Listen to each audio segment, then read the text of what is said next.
But अभी मैं कहूंगी कि जिसने नहीं करा है तो आप मेरे साथ साथ लिखते जाएंगे, बट जिन्होंने नोट्स बना लिए हैं ना ऑलरेडी, तो वो देख लेंगे। अगर तुम्हें लग रहा है कि कोई ऐसा पॉइंट है जो आपने अपने नोट्स में नोट डाउन नहीं किया है, तो वो आप अपनी नोटबुक में लिखेंगे, अदरवाइज नहीं। ठीक है, तो मैं सारा कुछ यहाँ पे लिखूंगी, कुछ भी नहीं लिखा हुआ मेरी स्लाइड में, ना एक क्वेश्चन मैंने ऐड किया है, इवन कुछ भी नहीं किया है, तो मैं सब आपके साथ साथ लिखूंगी। ठीक है, तो ठीक है, आप लोग देखते जाइए। ठीक है, और अपने उसमें नोट डाउन करते जाइए। एंड हाँ, आप लोगों का मैं 1.5 घंटा ही लूंगी, मुझे पता ही है आप लोगों को एग्जाम्स की प्रिपरेशन करनी है। तो ठीक है, स्टार्ट करते हैं बच्चे। तो ये बेसिकली हमारा पार्ट 1 रहेगा। ठीक है, वेटेज मैं आप लोगों को थोड़ा दिखाना चाहती हूँ इस चैप्टर की।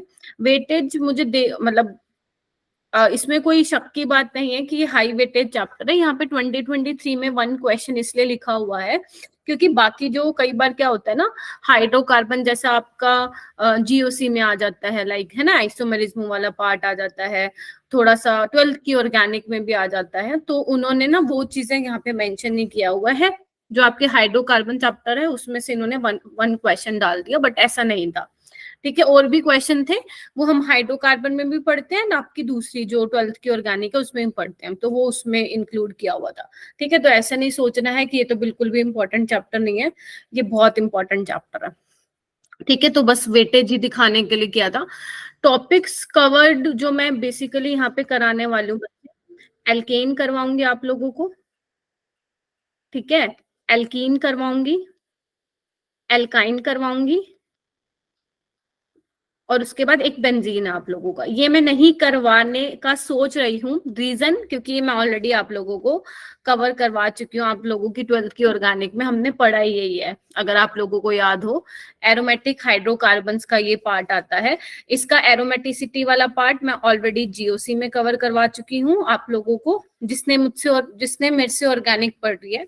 ठीक है, और जो बाकी बेंजीन जितनी भी रिएक्शंस हैं, लाइक वो सारी मैं आपकी ऑर्गेनिक में कवर करवा चुकी हूँ 12th वाली। ठीक है, तो मैं इसको कवर नहीं करवाऊंगी फॉर नाउ। ठीक है, अगर मुझे लगेगा कि मेरा मतलब टाइम से पहले कवर हो गया है, देन मैं इसको ले लूंगी, अदरवाइज ये अपने मेजर टॉपिक रहेंगे। ठीक है, अभी भी स्टिल आपको एल्केन में तो देखो ऐसे लगेगा, एल्केन मैंने बेसिकली चैप्टर आप लोगों को नहीं पढ़ाया था 11th में, बट हाँ, ऑर्गेनिक में हमने इतना सारा पढ़ लिया है कि ये चैप्टर मुझे तो ऐसा फील हो रहा था कि आपको हाइड्रोकार्बन आता होगा, बट यहाँ पे आप लोगों को प्रॉब्लम आ रही है, आई डोंट नो व्हाई। कोई बात नहीं, आप देख लेना क्या क्या चीजें हैं जो आपको समझने में प्रॉब्लम हो रही है, सो दैट आप उसको मेरे साथ साथ क्लियर करते जाओ। कोई बात नहीं साक्षी। ठीक है, एल्कीन वाले पोर्शन में आपको बहुत सारी चीजें लगेंगी, 70% चीजें लगेंगी, ये तो ऑलरेडी की हुई है। एल्काइन में कुछ कुछ नई चीजें हैं, ठीक है, जो आपने मुझसे नहीं पढ़ी है, एंड बेंजीन तो टोटली आप मुझसे कर चुके हो। ऐसे इसमें और भी जैसे आइसोमेरिज्म का टॉपिक है, वो भी मैं आप लोगों को पढ़ा चुकी हूँ। तो बहुत सारी ऑर्गेनिक ऑलरेडी कवर करवा चुकी हूँ, 90% ऑर्गेनिक। ये 10% वाला पोर्शन मैं आपको 4 दिन लूंगी मैं इसकी class, Tuesday, Wednesday, Thursday and Friday. ठीक है, 4 दिन में हम जितना कवर कर सकेंगे डेफिनेटली मैं आपको मोस्टली करवाने की कोशिश करूंगी कि आप लोगों का हाइड्रोकार्बन ना जाए। ठीक है, और आप लोगों को क्या काम करना है, आप लोगों को ये काम करना है कि इसके क्वेश्चंस लगाते रहना है। ठीक है, मैं इसका आपको मॉड्यूल भी अपलोड कर दूंगी एलन का, एंड जिसने अभी तक प्रीवियस ईयर नहीं लगाया वो पहले प्रीवियस ईयर और एनसीईआरटी लगाएगा, देन उसके बाद ही वो एलन मॉड्यूल लगाएगा, अदरवाइज उसको हाथ भी नहीं लगाएगा। समझ में आ गया? ठीक है, चलो आइए मेरे साथ साथ लिखते जाना। मैंने कुछ भी नहीं लिखा हुआ, सब स्लाइड्स ब्लैंक है बेटा। ठीक है, नहीं अब कोई टेस्ट नहीं होगा बेटा, है ना? अच्छा, अभी क्या है अपना, हाँ 18 को टेस्ट है, आई एम सो सॉरी, 18 को टेस्ट होगा, उसकी इंफॉर्मेशन नहीं आई है। हाँ 18 को टेस्ट होगा, वही मॉक टेस्ट आप एज अ प्रैक्टिस उसको लगा सकते हैं, कोई हवा नहीं बनाना, टेस्ट है टेस्ट है, जैसे आप नॉर्मल अपने टेस्ट लगा रहे हैं वैसे ही वो लगाना है। ठीक है, देखो अगर मैं हाइड्रोकार्बन की बात करूं, ये सिंपल चीज आपको पता है कि 2 वर्ड से मिलके बना, हाइड्रोजन और कार्बन। ठीक है, तो बेसिकली इसमें आप वो वाले कंपाउंड्स की स्टडी करोगे जिसमें क्या है, कार्बन है और हाइड्रोजन है। ठीक है, अच्छा लिख सकते हो, compounds compounds made up of hydrogen and carbon only। जिसने बनाए हुए नोट्स उसको कुछ लिखने की जरूरत नहीं है, जिसने नहीं बनाया हुआ वो मेरे साथ बनाते जाओ, बहुत सारे पेजेस भर जाएंगे आप लोगों के। ठीक है, जिसने बनाया हुआ उसको नहीं करने की जरूरत है। ठीक है, तो बेसिकली एल्केन, ठीक है, एल्कीन, एल्काइन एंड आपका बेंजीन है ना, एरोमेटिक हाइड्रोकार्बन, ये सब जो है हम इसमें डिस्कस बेसिकली करने वाले हैं। तो अगर मैं बेटा आपको एल्केन की बात करूं तो इसमें कौन सी मैकेनिज्म होती है, फ्री रेडिकल सब्स्टिट्यूशन होती है, मालूम होना चाहिए ये वाली चीजें, फ्री रेडिकल मैकेनिज्म होता है इसमें। ठीक है, अगर मैं एल्कीन और एल्काइन की बात करूं तो इसमें क्या होता है, इलेक्ट्रोफिलिक एडिशन रिएक्शन होती है। कौन सी, electrophilic addition reaction, electrophilic addition reaction. And benzene में हम एरोमेटिक इलेक्ट्रोफिलिक सब्स्टिट्यूशन। बताओ क्या ये नहीं पढ़ाया हुआ मैंने तुम्हें बेंजीन वाली? नमस्ते नमस्ते, पढ़ाया है ना, बहुत डिटेल में ऑलरेडी, बहुत ज्यादा ऑर्गेनिक पढ़ा चुकी हूँ मैं तुम लोगों को। ठीक है, तो ये सब हम कवर कर चुके बेंजीन वाली रिएक्शन। ठीक है, ओके। अगर मैं पहले सबसे पहले एल्केन से भी जाने, एल्केन पर भी जाने से पहले मैं थोड़ा फ्री रेडिकल के बारे में आप लोगों को समझाऊं, तो फ्री रेडिकल में क्या चीजें पढ़ते हो आप, बताओ। फ्री रेडिकल, अगर मान लो मैं सिंपल ये एक रेडिकल बनाऊं तो क्या समझते हो? ठीक है, हाइब्रिडाइजेशन बताना इसकी मेरे को, हाइब्रिडाइजेशन बताना, क्या होगी इस कार्बन की हाइब्रिडाइजेशन? sp3 sp3 किसने कहा sp3 होगी? sp2 कहाँ से पढ़ के आए sp3 होगी, पहले मुझे ये बताओ, सोच लो, sp3 कहाँ से पढ़ के आए, मैं वही पूछ रही हूँ। वो तब आप रेडिकल को आप तब काउंट करते हो जब इलेक्ट्रोनेगेटिव एलिमेंट अटैच हो, sp2 होगी इसकी, sp2 होगी। ठीक है, अच्छा कितने इलेक्ट्रॉन है टोटल, टोटल कितने इलेक्ट्रॉन है, 7? यस मैम, टोटल 7 इलेक्ट्रॉन है, एक इलेक्ट्रॉन की कमी है, इट मींस क्या है ये, इलेक्ट्रॉन इनकम्प्लीट डेफिशिएंट। ऑक्टेट है। हाँ, इनकम्प्लीट ऑक्टेट है। यस मैम, और क्या है, इलेक्ट्रॉन डेफिशिएंट है, इलेक्ट्रॉन डेफिशिएंट है, मालूम है ये चीजें? यस मैम, ठीक है, अच्छा यहाँ पे लिखो, स्टार मार्क करके लिखते जाओ चीजें जो जो मैं बता रही हूँ। ठीक है, जिसने नहीं लिख रखी उनके मैं फिर बोलूँ पेजेस भरने वाले हैं, तो अच्छे से नोटबुक लेके बैठ जाओ, जिसने लिखा हुआ है तो कोई जरूरत नहीं है, सिर्फ सुनते जाओ मैम क्या बोल रही है। ठीक है, इधर देखो, free radical are are similar to, similar to carbocation, carbocation as both are electron deficient. क्या लिख दी मैंने बात, बहुत बड़ी बात लिख दी। आपको ज्यादा नहीं घबराना है बच्चे, फ्री रेडिकल देख के, जो भी आप कार्बोकैटायन में पढ़ते थे ना, कार्बोकैटायन की स्टेबिलिटीज जो जिन जिन फैक्टर्स पे डिपेंड करती थी, फ्री रेडिकल में भी सेम जाएगा बिल्कुल। ठीक है, फ्री रेडिकल में भी सेम जाएगा। कौन कौन से फैक्टर्स थे बेटा जो कार्बोकैटायन को इफेक्ट करते थे, plus M plus I, hyperconjugation, resonance, same यहाँ पे भी होगा, लिख सकते हो आप। Stability of free radical is directly proportional to plus M plus H plus I, बिल्कुल सेम कार्बोकैटायन वाली। ठीक है, और ये भी लिख सकते हो, it is more unstable than carbocation. बताओगे क्यों ऐसा बेटा, क्यों होते हैं अनस्टेबल कार्बोकैटायन से? हाँ जी Anisha, it is more unstable than carbocation, बताओ वाई? मतलब ये ज्यादा रिएक्टिव होते हैं, ये तो तुम्हें समझ में आ गया, ज्यादा रिएक्टिव क्यों होते हैं, क्योंकि उनके पास 7 इलेक्ट्रॉन्स होते हैं, ऑक्टेट कंप्लीट करने के लिए इसको 8 चाहिए होंगे, तो ये ज्यादा रिएक्टिव होंगे। ठीक है, लेकिन ये कार्बोकैटायन से भी ज्यादा रिएक्टिव है, ऐसा क्यों? अर्पिता, कोई भी मुझे बताना चाहेगा? रीअरेंजमेंट तो रीजन नहीं है ना, ma'am, rearrangement odd number of electrons है इसके पास। देखो, इसको सिर्फ एक इलेक्ट्रॉन चाहिए अपना ऑक्टेट कंप्लीट करने के लिए, जबकि कार्बोकैटायन में क्या होता है, 2 चाहिए होते हैं। 2 चाहिए होते हैं। तो फिर कौन रिएक्टिव हो गया, फ्री रेडिकल हो गया ना रिएक्टिव। ठीक है, इसलिए न्यूट्रल स्पीशीज तो ज्यादा स्टेबल होती है ना as comparatively to charged. Neutral कहाँ है ये? मैम रहेगा तो न्यूट्रल लेना, फ्री रेडिकल उसके ऊपर कोई चार्ज थोड़ी नहीं रहेगा। बच्चा, नो, वो ठीक बोल रहे हो आप, बिल्कुल जो आप बोल रहे हो रेजोनेटिंग स्ट्रक्चर में हम पढ़ाते हैं, but if I compare between free radical and carbocation, free radical is more reactive.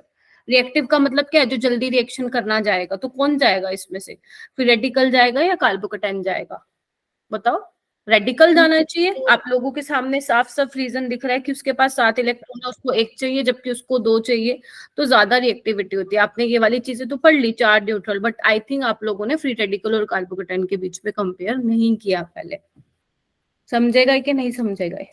ठीक है, Yes, ma'am. तो यहाँ पे आप लिख लीजिए जो जो फैक्टर कार्बोकेटाइन की स्टेबिलिटी के लिए हम पढ़ते हैं वही सेम हम फ्री रेडिकल के लिए भी पढ़ते हैं। ठीक है, चलो एक क्वेश्चन करके दिखाओ मुझे, नीट 2017 का मैं लाई हूँ तुम लोगों के लिए, मतलब मैं लिखूंगी यहाँ पे, आप मुझे बताना। ठीक है, चलो एक तो ये है, एक है ये,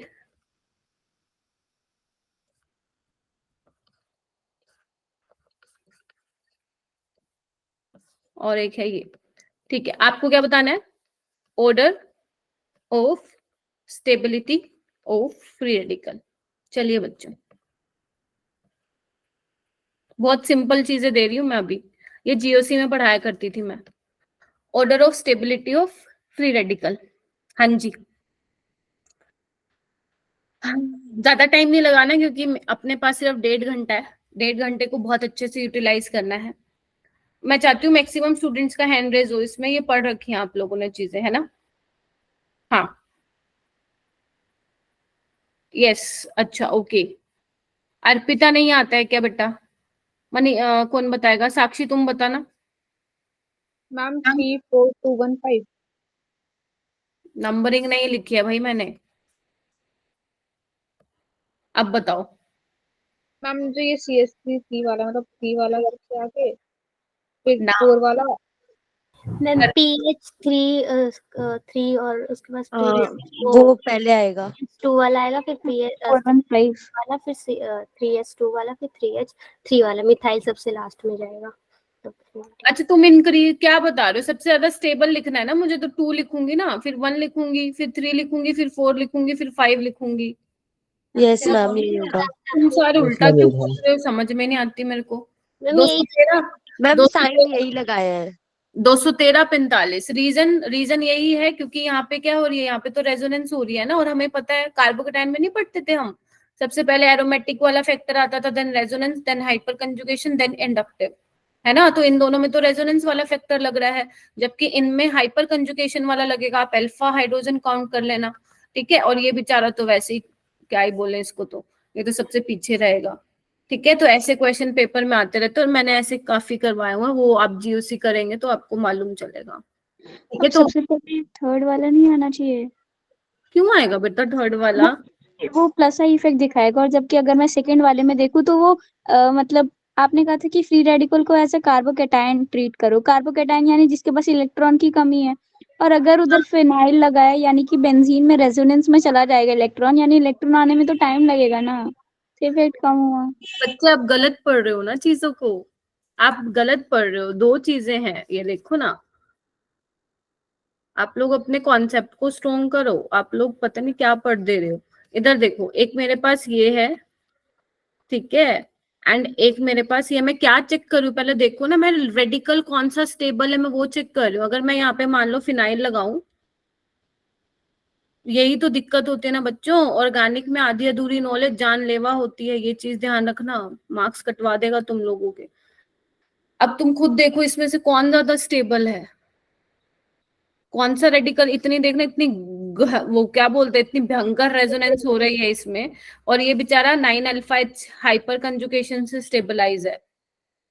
समझेगा कि नहीं समझेगा ये?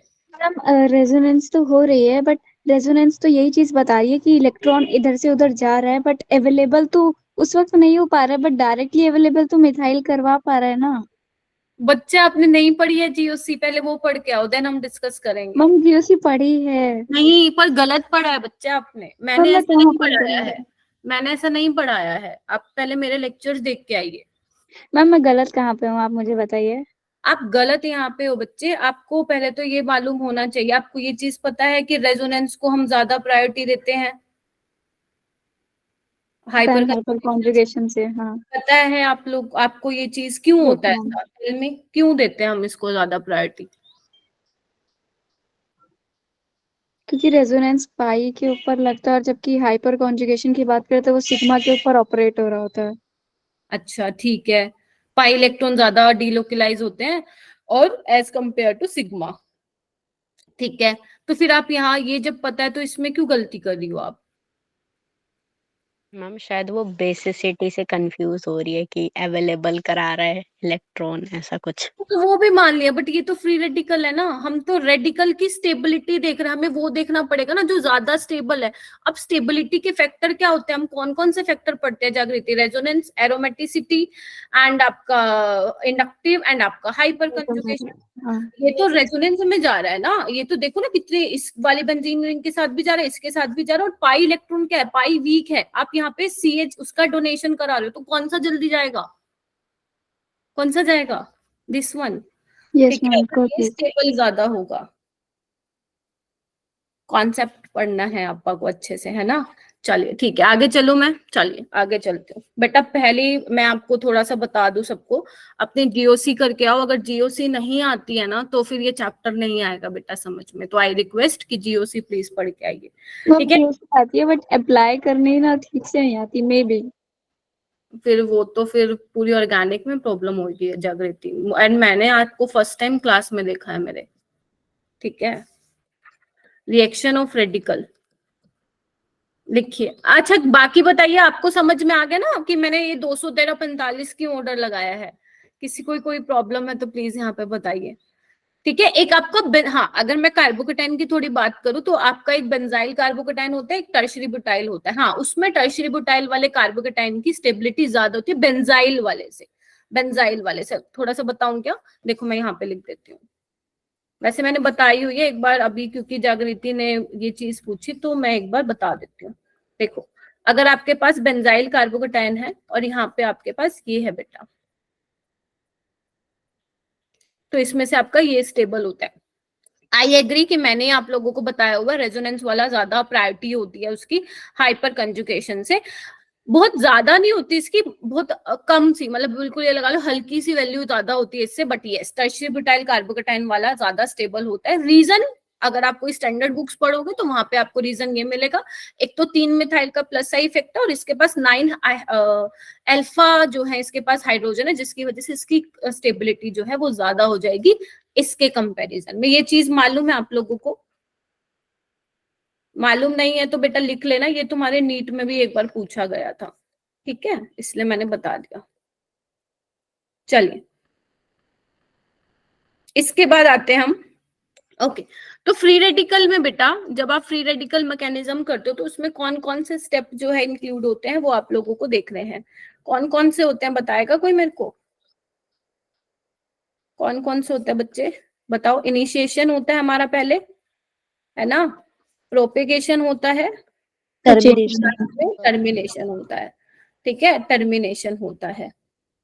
ठीक है, एंड इनिशिएशन में क्या होता है, लेट्स से कि मैं एक एग्जांपल ले लेती हूँ बेटा, CH3 एक मिनट मैं ले लेती हूँ, CH3Cl प्लस Cl2 मतलब Cl2 ले लेती हूँ। तो बेसिकली इसमें क्या मिलने वाला है आपको, एक सेकंड रुको, ये देखो CH4, तो यहाँ पे CH3Cl प्लस HCl। तो बेसिकली ये रिएक्शन कैसे हुई? सबसे पहले आपका स्टेप होता है इनिशिएशन। आपको मतलब बहुत ज्यादा तो करने की नीड नहीं है इसमें, जो जो चीजें मैं बताऊंगी बस वही ध्यान रखने की नीड है, पेपर में नहीं आता है ज्यादा। सबसे पहले होता है इनिशिएशन। इनिशिएशन में क्या होता है, हमें रेडिकल की फॉर्मेशन करनी होती है। तो कहाँ से करोगे? थोड़ा सा एक्टिव होके बैठना, Cl रेडिकल और Cl रेडिकल। ठीक है, हो गए जनरेट रेडिकल। उसके बाद क्या है, प्रोपेगेशन। यही बेटा रिएक्शन की जान है ये। ठीक है, हमें जो लेना देना है प्रोपेगेशन वाले स्टेप से लेने देना है। तो क्या करूंगी, इसमें क्या होता है, रेडिकल और जो मॉलिक्यूल है वो आपस में रिएक्ट करते हैं, तो इसके साथ कौन टकराएगा? यही टकराएगा। क्या होने वाला, अब रेडिकल में ब्रेक करेगा, होमोलिटिक फिजन। तो क्या होगा, CH3 रेडिकल और Cl रेडिकल क्या बना लेंगे? बताओ बताओ बच्चे, CH3Cl प्लस Cl रेडिकल। क्या बात, पेपरों ने इतना तुम्हें क्या वो कर दिया कि तुम एकदम ऐसे चुप बैठे हो, ये तो पड़ी हुई हैं चीजें। ठीक है, अच्छा इसके बाद क्या होगा, Cl रेडिकल। ठीक है, और क्या है तुम्हारे पास मॉलिक्यूल कौन सा, अब Cl। अब बताओ होगा क्या? नहीं होगा, टर्मिनेशन हो एक जाएगा। सेकंड, मैंने उल्टा लिख दिया क्या, एक मिनट रुको बच्चे। हम CH3 के साइड में H आएगा ना? बेटा ओके, इसको मैं एक बार अलग लिख लेती हूँ, CH3 का रेडिकल और Cl का रेडिकल। तो एक में मैंने कुछ गलत लिखा है क्या? मैम अरे अरे अरे अरे अरे एक अच्छा मिनट, होगा ना। मैं क्या लिख रही हूँ, CH4 आएगा ना यहाँ पे, मॉलिक्यूल आपके पास CH4 है, CH3Cl नहीं है, I'm so sorry। ठीक है, हाँ अभी करो ब्रेक। तो आपके पास क्या होगा, H radical, Cl radical, HCl बन जाएगा एंड ये CH3 रेडिकल बन जाएगा। ठीक है, अब क्या होगा, ये जो CH3 रेडिकल है ये किसके साथ करेगा, इसके साथ कंबाइन करेगा, तो अभी क्या बन जाएगा बताना, Cl का रेडिकल CH3Cl। ठीक है, तो ये बेसिकली आपका प्रोपेगेशन। एक टाइम ऐसा आएगा आपका प्रोपेगेशन खत्म होगा, उसके बाद जो आपका लास्ट स्टेप आएगा वो क्या आएगा बच्चे, टर्मिनेशन आएगा। टर्मिनेशन में क्या है, जहां आपने पहले क्या किया था, जिससे रेडिकल बनाया था वही रेडिकल आपस में कंबाइन होके क्या बनाने वाले हैं, रिएक्शन को खत्म कर देंगे। तो ये चीजें आपको क्या करनी है, याद करनी है। अब मैं आपको 2 पॉइंट्स बोल रही हूँ, वो आप अपनी नोटबुक में लिखेंगे बच्चे, वो आप अपने नोटबुक में लिखेंगे। लिखो, फर्स्ट पॉइंट है इनिशिएशन, इनिशिएशन एंड टर्मिनेशन। लिखो बच्चे, initiation and termination are opposite step. ठीक है, ये वाली बात देखो, ठीक है, initiation and termination are opposite step. लिख सकते हो ये? यस मैम, बिल्कुल लिख सकते हो। ऊपर लिखो, to get the overall reaction, to get the good evening ma'am. overall, good evening, to get the overall reaction, just add the step of propagation, propagation, propagation। एक बार बताओ, जो मैंने ये रिएक्शन लिखी है, इधर देखना एक बार, ये वाली जो रिएक्शन लिखी है, अगर तुम ये प्रोपेगेशन वाले स्टेप को ऐड करोगे ना तो यही वाली रिएक्शन आ जाएगी। बेशक करके देखो, करके देखो एक बार, 5 सेकंड दे रही हूँ, 5 सेकंड दे रही हूँ, करके देखो हो रहा है। तो यानी कि जो इस रिएक्शन की, जो आपके फ्री रेडिकल मैकेनिज्म की जो जान है वो कौन है, प्रोपेगेशन है। ठीक है, तो प्रोपेगेशन की हेल्प से जो आप प्रोपेगेशन में ये लिखते हो, स्टेप्स लिखते हो, इन्हीं स्टेप्स को आप ऐड करोगे तो वो आपकी फाइनल वाली इक्वेशन आ जाएगी, जो मैंने ऊपर एग्जांपल लिख के समझाया ना आपको, CH4 + Cl2 से CH3Cl। इन दोनों का नहीं है इसमें कोई रोल, ये तो आपस में अपोजिट है। अगर एक रेडिकल बनता है तो दूसरा उनको मिला के रिएक्शन टर्मिनेट हो जाते। तो ये 2 पॉइंट्स प्लीज अपनी नोटबुक में लिखिए, फिर मैं आगे चलती हूँ। लिख लिया? चलिए आगे आइए। उसके बाद है टर्मिनेशन। इधर देखो, टर्मिनेशन में 2 चीजें आपको ध्यान रखनी है। टर्मिनेशन 2 तरीके से हो सकता है, 2 तरीके से। पहला कॉम्बिनेशन से, कॉम्बिनेशन से। दूसरा डिस्प्रपोर्शनेशन, डिस्प्रपोर्शनेशन। लिखो, डिस्प्रपोर्शनेशन। इसमें जनरली आपका टर्शियरी अल्काइल हैलाइड होते हैं, इसमें आपके जनरली इन जनरल बात करूं, primary and secondary alkyl halide होते हैं। लिखो बच्चे, इसको लिखो। कॉम्बिनेशन मतलब क्या, नाम से ही पता चल रहा है तुम लोगों को। कॉम्बिनेशन 2 को जोड़ दो, जैसे CH3 जोड़ दो दोनों को बेटा, जोड़ दो CH3 बन जाएगा। मुझे ऐसा पर्सनली लगता है कि आप लोगों को एल्केन वाले में ज्यादा प्रॉब्लम आती होगी। ठीक है, क्योंकि एल्कीन वाला और जो बेंजीन वाला पोर्शन है वो तो आप अपनी ऑर्गेनिक में पढ़ते ही रहते हो हर चैप्टर में। एक एल्कीन और एल्काइन वाला पोर्शन है जो आप बहुत ज्यादा नहीं पढ़ते ऑर्गेनिक में, वो हाइड्रोकार्बन में ज्यादा पढ़ते हो। तो डोंट वरी, वो उसको मैं करा दूंगी, आप टेंशन मत लो। ठीक है, बस थोड़ा सा एटलीस्ट जितने अभी बच्चे आए हो कम से कम इतना तो क्लास में आओ, क्योंकि मैं चाह रही थी 30 to 40 स्ट्रेंथ रहे, बट वरना कोई फायदा है नहीं। चलो ठीक है, इधर आओ। अगर मान लो आप ये ले रहे हो एक रेडिकल, तो क्या होगा, कंबाइन करा दो, सिंपल है। CH3 CH2 CH2 CH3। ठीक है, अगर मान लो ये ले रहे हो रेडिकल और एक ये ले रहे हो रेडिकल, क्या करो, कंबाइन करा दो। कितने कार्बन हो जाएंगे, 6, 1 2 3 4 5 6। देखो चलेगा, हो गया। तो आपको ये करना है। अब मैम डिस्प्रपोर्शनेशन रिएक्शन में क्या होगा, डिस्प्रपोर्शनेशन में क्या होगा, लिखो बच्चे।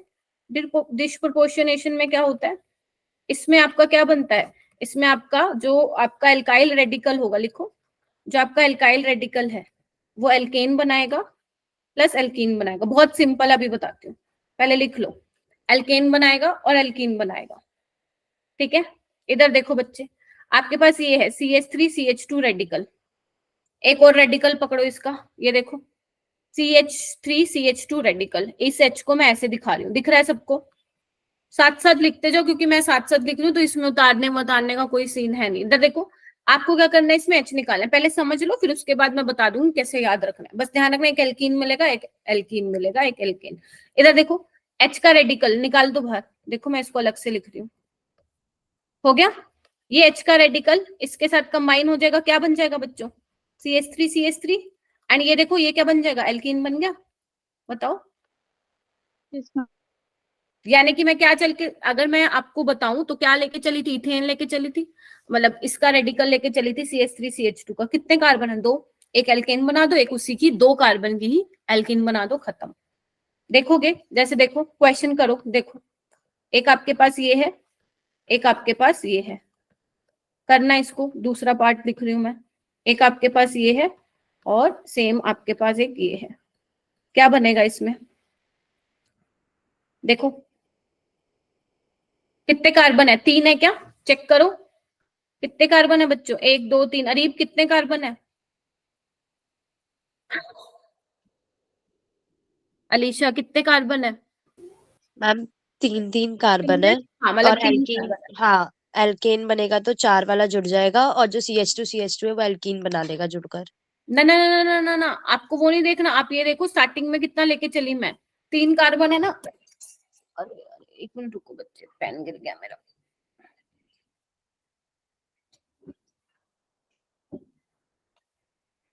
हाँ क्या कह रही हूँ मैं कह रही हूँ कि यहाँ पे देखो ना 3 कार्बन है ना। मैं आपको डायरेक्ट अब बता रही हूँ कैसे बनाना है। इधर देखो ना, ये 3 कार्बन है तो एक आपका क्या बनेगा? एल्केन बनेगा, और एक आपकी क्या बनेगी? प्रोपीन बनेगी। देखो ये तो मैकेनिज्म था, मतलब ये तो मैंने बताया कैसे होगा। इसमें करके देख लो, इसका ये वाला H तोड़ोगे, ये वाला H और ये वाला H कंबाइन हो जाएगा और वो एल्कीन बन जाएगी। बताओ समझे कि नहीं समझे? बताओ। Yes ma'am. ठीक है, इसका बनाओ, ये कितने कार्बन है? 1 2 3 4, तो एक तो ब्यूटेन बन जाएगा। 1 2 3 4, एक क्या बन जाएगा? तीन। एल्कीन बन जाएगा। 1 2 3 4, एक यहाँ पे आ सकता है डबल बॉन्ड, और कहाँ आ सकता है बताओ मेरे को? यहाँ आ सकता है आइसोमर, पोजिशनल आइसोमेरिज्म। देखो एक बार सारे जल्दी से देखो, हो सकता है कि नहीं हो सकता? क्या बता दिया मैंने आपको बता दिया कि टर्मिनेशन में आपके 2 स्टेप हैं, ठीक है? कॉम्बिनेशन वाला, डिस्प्रोपोर्शनेशन रिएक्शन वाला। कॉम्बिनेशन में क्या है? जनरली इन जनरल की बात कर रही हूँ। अब मुझे ये मत आर्ग्यूमेंट कर देना मैम अभी तो आप बोल रहे हो कि टर्शरी वाला देता है। मैं एग्जाम्पल समझा रही हूँ। इन जनरल डिस्प्रोपोर्शनेशन रिएक्शन में जो आपके टर्शरी वाले होते हैं वो बेसिकली आपका एल्कीन और एल्केन की फॉर्मेशन करते हैं। उसके अलावा जो आपके प्राइमरी और सेकेंडरी होते हैं वो कॉम्बिनेशन वाले होते हैं, ठीक है? इन जनरल बता रही हूँ। चांसेस कम है रिएक्शन आने के यहाँ से, बट करना है आपको, ठीक है? एक लिखूं, करोगे क्या? मैम एक चीज पूछनी थी। हाँ जो अभी आपने बताया मैम, उसमें जो फ्री रेडिकल के जस्ट एडजेसेंट वाला कार्बन है वही अपना मतलब हाइड्रोजन तोड़ेगा ना? ये वाला तभी तो बच्चे, अ, मैम जो आपने अभी फर्स्ट वाला एग्जांपल लिया है 3 कार्बन वाला, उसमें जो सेकंड कार्बन वाला है वही अपना एक अल्फा हाइड्रोजन का रेडिकल देगा, तभी एल्कीन का फॉर्मेशन हो पाएगा ना? बिल्कुल, क्योंकि इसके पास तो ऑलरेडी एक रेडिकल है जागृति। जब वो हाँ अपना हाँ ये एक H भेजेगा तभी एल्कीन की फॉर्मेशन होगी, अदरवाइज नहीं हो पाएगी, ठीक है? हाँ मैम। अर्पिता क्या हुआ? मैम इसमें साइक्लिक कंपाउंड नहीं बनना चाहिए जो? हाँ हाँ बोलो। इसमें साइक्लिक नहीं बनेगा साइक्लिक, मेरे को पता तुम क्या सोच रही हो, ठीक है? इसमें अभी 2 चीजें करनी है तुम्हें, कॉम्बिनेशन वाला और डिस्प्रोपोर्शनेशन वाला ध्यान रखना है। अभी इसमें साइक्लिक नहीं बनेगा इसमें, ठीक है? मैम लेकिन आएंगे जैसे धीरे धीरे सब चीजें। इसमें, इसी में मेरे को डाउट हो रहा है कि लास्ट वाले से हमने एक रेडिकल बनाया है, तो एक रेडिकल है फिर एक कार्बन है फिर एक रेडिकल है, तो वो दोनों रेडिकल ज्वाइन होकर के एक साइक्लिक कंपाउंड नहीं बनाएंगे 3 अच्छा कार्बन मतलब का? तुम यहाँ पे बोल रहे हो ये वाला, बट बेटा 3 मेंबर रिंग तो स्टेबल नहीं होती है ना, यस मैम होता है। ठीक है? तो यहाँ पे वो नहीं बनेगा, यहाँ पे यही वाली चीज पॉसिबल होगी आपका, एक एल्केन और एक एल्केन डिस्प्रोपोर्शनेशन। ये कहाँ पे आई? अच्छा अभी आप सुनो, मैं आप लोगों को क्या करा रही हूँ, अभी मैं आपको एल्केन मैंने स्टार्ट नहीं करवाया, अगर आप नोटिस कर पा रहे हो तो। मैं अभी आपको फ्री रेडिकल के जो स्टेप्स होते हैं, टर्मिनेशन, आपका प्रोपेगेशन, इनिशिएशन, मैं अभी उसमें ही आप लोगों को मैंने उलझाया हुआ है, मतलब उसमें ही मैं आप लोगों को समझा रही हूँ। अभी तो मैं एल्केन वाला आऊंगी, जैसे उसमें आपका वुड्स रिएक्शन आएगा, कोल बेस आएगा, तो वहां पे ये सारी चीजें होंगी। तो जब उसके आप एग्जाम्पल्स करोगे ना तब आपको पता चलेगा कि कहाँ मैम ने कॉम्बिनेशन लगा दिया, कहाँ मैम ने डिस्प्रोपोर्शनेशन लगवा दिया। हाँ लेकिन मैं बहुत हाई लेवल पे नहीं जाऊंगी, उतना ही करवाऊंगी जितना आप लोगों के लिए जरूरी हो, ठीक है? तो यहाँ पे ये चीज ध्यान रखना। अब ये बताओ मेरे को बेटा, ये मुझे बता दो एक बार, फिर मैं आगे चलती हूँ। देखो फिर मैं एल्केन पे आऊंगी बच्चे। यहाँ पे क्या बनेगा?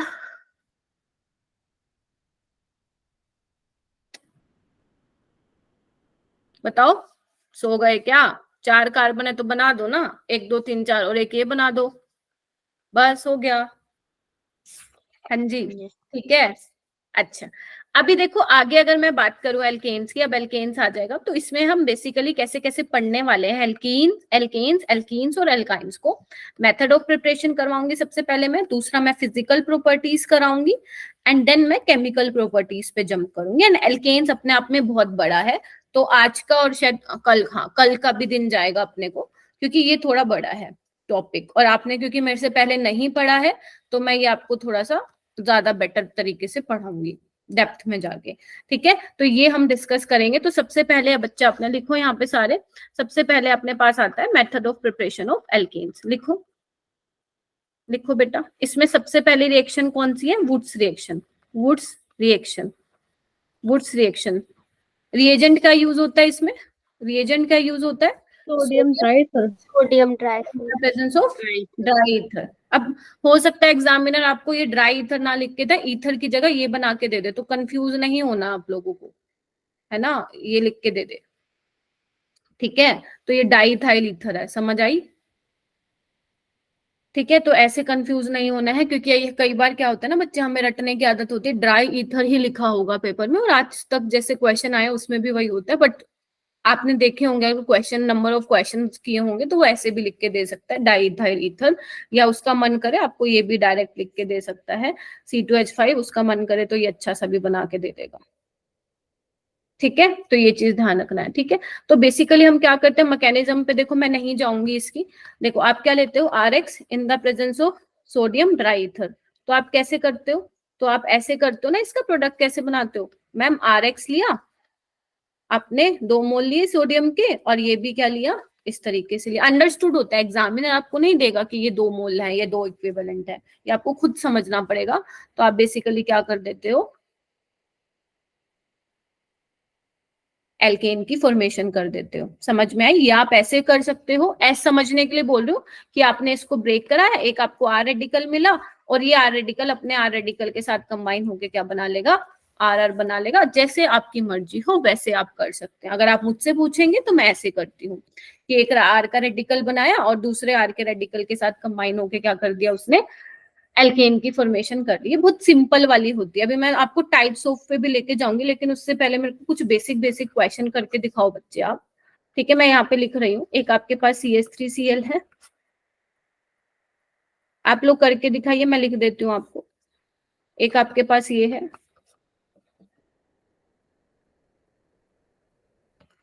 एंड 1.5 घंटा तो आप निकाल लेना, है ना,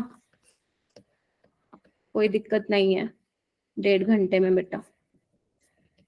और वैसे भी ये कहीं ना कहीं थोड़ा थोड़ा 12th के ऑर्गेनिक में तो हाँ। इंक्लूड हो ही जाएगा, तो रिवाइज ही होगा बेसिक। हाँ बिल्कुल रिवाइज ही होगा, आपको कुछ बहुत कम ऐसी चीजें होंगी जो आपको लगेगा नहीं है, और जो नहीं लगेंगे वो हम कर लेंगे, बाकी हमारा रिवीजन हो रहा है। और ये 1.5 घंटा ही बुलाऊंगी आपको, उससे ज्यादा नहीं। अभी कितने हुई है, कितने बजे का टाइम था अपना, 3 बजे का था ना, अभी 4:30 छोड़ दूंगी आपको, बस जितना भी होगा, चाहे होए बहुत कम होए कोई प्रॉब्लम नहीं है, धीरे धीरे करके निपटा देंगे इसको, ठीक है। हाँ तो ये कर लिया आप लोगों ने,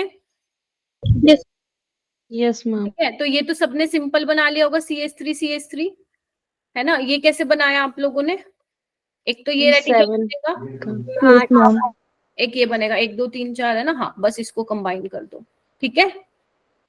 इसको कैसे बनाया, इसको भी हटा दो यहाँ से, एक रेडिकल ये बन जाएगा और एक और बन जाएगा ये रेडिकल, तो इनको कंबाइन करा देना, ऐसे लिख देती हूँ मैं, ठीक है ना। देखो यस मैम। ऐसे बना लिया, ठीक है। ये आपका एक बार आया हुआ था क्वेश्चन ना, एंट्रेंस में आया हुआ था, नीट में तो नहीं आया, लेकिन हाँ किसी एंट्रेंस में आया हुआ था ये वाला क्वेश्चन, ठीक है। चलिए आइए आगे चलते हैं हम। लिखो बेटा टाइप्स ऑफ वुड्स रिएक्शन। हाँ यहाँ पे मैं आऊंगी, आप लोग जो बोलते हो ना साइक्लाइजेशन हो गया क्या होगा, यहाँ पे मैं वो आपको बताऊंगी। पहले लिखो टाइप्स ऑफ वुड्स रिएक्शन। बेटा 2 टाइप की वुड्स रिएक्शन होती है, एक तो इंटरमोलिकुलर बेटा, एक इंटरमोलिकुलर, एक इंट्रामोलिकुलर। इंट्रामोलिकुलर, इंट्रामोलिकुलर, इंटरमोलिकुलर क्या होगा, 2 डिफरेंट मॉलिक्यूल के बीच में होने वाली है वुड्स रिएक्शन। इंट्रामोलिकुलर क्या होगा, same with in A molecule आपकी वुड्स रिएक्शन हो जाएगी, ठीक है। जैसे एग्जाम्पल अगर मैं बेटा इसका एग्जाम्पल हूँ तो अभी करा हमने, जैसे CH3Cl में आप सोडियम डाइईथर के प्रेजेंस में डाल रहे हो तो आपको क्या मिल रहा है, इससे CH3CH3 मिल रहा है। तो ये क्या है, किस टाइप की है, इंटरमोलिकुलर है, हाँ ये ना। और अगर मान लो इसका मेरे को एग्जाम्पल लेना हो, लेट्स से कि मैं ये ले लूं, लेट्स से मैं ये ले लूं, अब क्या करोगे, ये रेडिकल ब्रेक करने वाले हो, ऐसे ये करने वाले हो, तो क्या होगा, रेडिकल ये बन जाएगा आपका, इथीन। है ना। एक मान लो एक और ले लेते हैं, मान लो ये मैं ऐसा कुछ ले रही हूँ, एक ये है एक ये है, बनाना रेडिकल, एक यहाँ बनेगा और एक यहाँ बनेगा, तो क्या बनने वाला है, ऐसा बन जाएगा। देखो सही है। क्या बोला था मैंने, इन जनरल अगर प्राइमरी और सेकेंडरी होता है उसमें आपका क्या होता है, डायरेक्ट कॉम्बिनेशन होता है, but in case of tertiary, हालांकि ऐसे क्वेश्चन आए नहीं है नीट में, आपके इतने तक ही पूछता है जितना मैं बता रही हूँ, बट अगर मान लो टर्शरी वाला केस आ गया एंड उसमें आप लोगों को ऑप्शन में कहीं पे एल्कीन बना के दे रखी हो, तो फिर वहां पे आप वो ऑप्शन मार्क करके आएंगे, बट यहाँ पे ऐसा भी कुछ नहीं है। ठीक है जी, देखो ध्यान से देखो बेटा, ठीक है। और क्या चीजें हैं, अब मुझे ये बताओ कि अगर मैं यहाँ पे कुछ इंपॉर्टेंट पॉइंट्स लिखवाऊं तो आप लोग मुझे ये बताइए बच्चे कि इंटरमोलिकुलर रिएक्शन फास्ट होती है या इंट्रामोलिकुलर रिएक्शन फास्ट होती है बेटा। हाँ जी बेटा, इंटरमोलिकुलर रिएक्शंस फास्ट होती है, इंट्रामोलिकुलर। Ma'am intra. हाँ, मैम इंट्रा। इंट्रामोलिकुलर रिएक्शंस क्या होती हैं, रिएक्शंस आर फास्टर, लिखो बेटा, are faster than intermolecular reaction. ये तो हम पढ़ते भी हैं वैसे भी इन जनरल, ये ऐसी बात नहीं है, मैं ये इसमें ही बता रही हूँ। इन जनरल अगर आप ऑर्गेनिक में देखेंगे तो इंट्रामोलिकुलर रीजन बता देती हूँ मैं। इंट्रामोलिकुलर क्या है, with in same molecule he radical की फॉर्मेशन होती है, कंबाइन करते हैं। जबकि इंटर में क्या होता है, ढूंढना पड़ता है उनको, है ना, एक रेडिकल बना फिर दूसरा भैया जी आएंगे फिर दोनों आपस में दोस्ती करेंगे। बट इंट्रा में क्या है, दो बंदे सेम ही मॉलिक्यूल में होते हैं, उनको बस कंबाइन होना होता है। That is why intramolecular reactions are faster than intermolecular reaction. ठीक है, उसके बाद सेकंड पॉइंट लिखिए बेटा, rate of reaction. Rate of reaction में वुड्स रिएक्शन की बात कर रही हूँ, ऐसे में इंपॉर्टेंट पॉइंट्स आपको हर रिएक्शन के बाद लिखवाऊंगी। ठीक है, गुड आफ्टरनून अबे। ठीक है, लिखो, is inversely proportional to steric hindrance of alkyl halide. बताओ ये ठीक लिखी है मैंने बात, देखो ये ठीक लिखी है, सोच के बताना मुझे, आप लोग मुझे सोच के बताइए जब तक मैं दूसरा लिख लूं पॉइंट। देखो ना, बेसिकली आप क्या कर रहे हो, आरएक्स में रेडिकल को कंबाइन कर रहे हो ना। अगर बहुत ज्यादा स्टीरिक हिंड्रेंस है तो जब वो कंबाइन होंगे दे फील हिंड्रेंस ना। ठीक है, जब आपस में कंबाइन होंगे तो जितना ज्यादा स्टीरिक हिंड्रेंस होगा उतना ज्यादा रेट ऑफ रिएक्शन आपका कम होगा। लेकिन बच्चे अगर मान लो आपका आर ही सेम हो तो उस केस में जो रेट होगा वो किस पे डिपेंड करेगा, हैलाइड पे डिपेंड करेगा। तो अगर मान लो एक आपके पास आरएफ है, एक आपके पास आरसीएल है, एक आपके पास आरबीआर है, और किस में रेट ज्यादा होगा, आयोडीन वाले केस में। बोलो। मैम हाँ जी बोलो बेटा। जैसे अगर हम वुड्स देखें तो उसमें हमारा फ्री रेडिकल बनता है और फ्री रेडिकल कार्बोकैटायन की तरह बिहेव करता है। और अगर हम कार्बोकैटायन में देखें तो कार्बोकैटायन का स्टेरिक हिंड्रेंस से कोई रिलेशन नहीं होता, वो मतलब 3 डिग्री वाला ज्यादा स्टेबल हो जाता है। बट अगर हम यहीं पे देखें तो वो चीज उल्टी हो रही है, तो हम कंफ्यूज नहीं होंगे इसमें। वही, वो तो पढ़ना पड़ेगा ना बच्चे, वो तो मैं स्टेबिलिटी में आपको, ये तो रिएक्शन ही अलग हो गई ना वुड्स रिएक्शन बेटा, है ना। वुड्स रिएक्शन में आप क्या कर रहे हो, देखो फर्स्ट स्टेप में आप क्या चीज कर रहे हो, आप बॉन्ड ब्रेक करा रहे हो, एंड बिना बॉन्ड ब्रेक किए तो आप आगे रिएक्शन प्रोसीड ही नहीं कर पाओगे। तो आपका सबस्ट्रेट पे तो डिपेंड करेगा ना कि आपका सबस्ट्रेट क्या होना चाहिए बेटा। ठीक है, तो और मैम ये कार्बोकैटायन में तो उल्टा होता है, कार्बोकैटायन में तो जितना ज्यादा स्टीरिक हिंड्रेंस हो, हमारा कार्बोकैटायन बहुत स्टेबल होता है ना, बताया था ना वही टर्शियरी। मैम, वही कंफ्यूजन हो रही है। हाँ, तो वो रिएक्शंस आपको ध्यान रखनी पड़ेगी, इसलिए मैं एक जगह रिएक्शन लिखवा रही हूँ, उसके इंपॉर्टेंट पॉइंट्स लिखवा रही हूँ। तो ये तो ये आपको सिर्फ इसी के केस में है ना, मतलब वुड्स वाले में, वैसे हाँ, किसी और में ना देखेंगे ना ना तो ना, मैं यूनिवर्सल चीजें नहीं बता रही हूँ ये बेटा। अभी जैसे वुड्स रिएक्शन की बात करी, उसके इंपॉर्टेंट पॉइंट्स मैं लिखवा रही हूँ, यानी कि जब आप वुड्स रिएक्शन पढ़ोगे तो ये इंपॉर्टेंट पॉइंट्स आपको ध्यान रखने पड़ेंगे। समझे अलीशा? Yes ma'am. ओके। चलो ठीक है, तो बस यही दिक्कत होती है थोड़ी ऑर्गेनिक में कि चीजें थोड़ी ज्यादा लर्न करनी पड़ेंगी। ठीक है, चलो आगे। और वो लिख के देगा, एंड डोंट वरी, वो आपको लिख के देगा कि वो रेट किस में पूछ रहा है। अगर उसको वुड्स रिएक्शन में पूछेगा तो लिख के देगा आपको कि भैया मैं वुड्स रिएक्शन में पूछ रहा हूँ, उसमें बताओ मुझे रेट क्या होगा, फिर तो आई गेस मुश्किल नहीं होगा, क्योंकि फिर Yes, उसके ma'am. आपके माइंड में यही घूमेगा, अच्छा वुड्स रिएक्शन में ये पढ़ा था और ये पढ़ा था, तो आप मार्क करके आ जाओगे। तो वो ऐसे नहीं देगा, अंट शंट कुछ भी नहीं दे देगा, वो लिख के देगा कि वो किसका पूछ रहा है। डीकार्बोक्सिलेशन भी पूछेगा तो लिख के देगा भैया ऑर्डर ऑफ डीकार्बोक्सिलेशन में। अब वो अगर वुड्स दे रहा है तो वो पूछेगा कि rate of in case of Wurtz reaction. अगर वो कॉल्बेज इलेक्ट्रोलिसिस दे रहा है तो वो लिख के देगा कि वो किस में पूछ रहा है, ऐसे ही नहीं देगा वो। ठीक है, अगर नॉर्मल आपका कार्बोकेटाइन का क्वेश्चन और उसमें तो आपको पता ही है कार्बोकेटाइन में अपन क्या देखते हैं। ठीक है, चलो उसके बाद क्या करना है आपको, चलो आओ क्वेश्चन देती हूँ, लिखो बेटा। कंपेयर, देखो अब मैंने बोला ना, लिखो compare rate of reaction for Wurtz reaction. अभी ठीक है अलीशा? Yes, ma'am. चलो अब लिखो, एक आपके पास ये है, एक आपके पास ये है, कार्बन देख लेना सेम होना चाहिए, 4 है और यहाँ पे भी 4 है, और एक आपके पास ये है। तो पहला क्वेश्चन, पहला पार्ट ये हो गया, और एक ये ले लो, बस ये तो बता ही दोगे आप लोग मुझे, फट से झट से बता दोगे।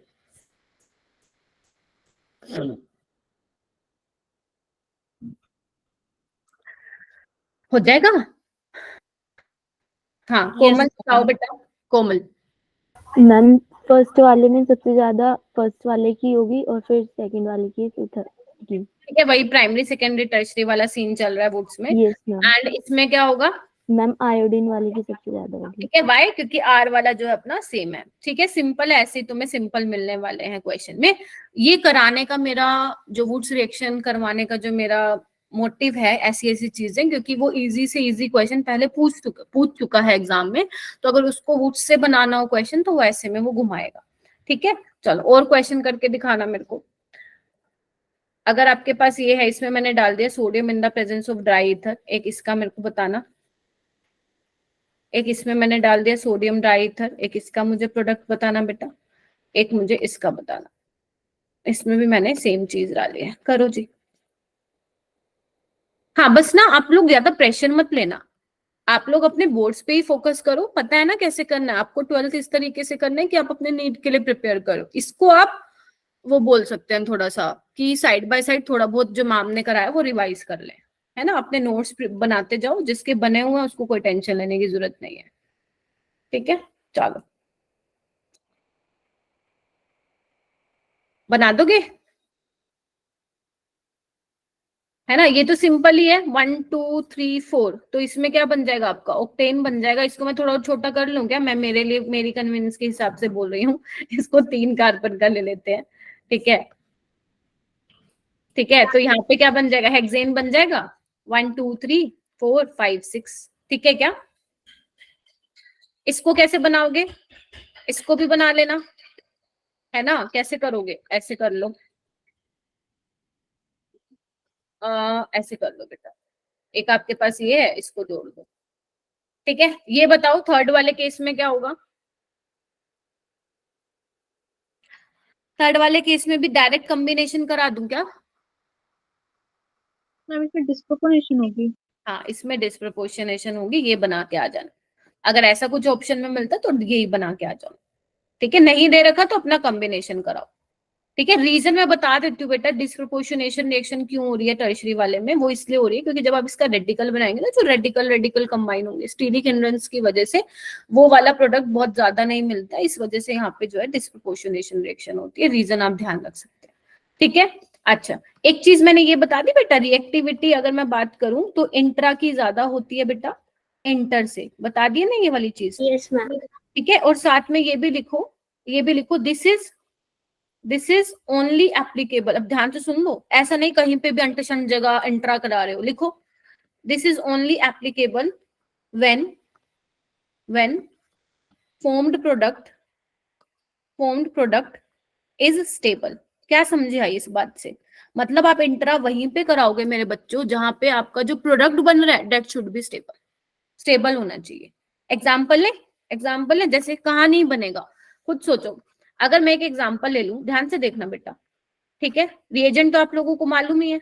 अगर मान लो मैं इसमें डालू sodium in the presence of dry, तो तुम्हारा काम क्या है, तुम तो कहोगे मैम बी आर रेडिकल को आप ब्रेक करा दो और यहाँ पे ये बना दो, बताओ। हाँ ये ना,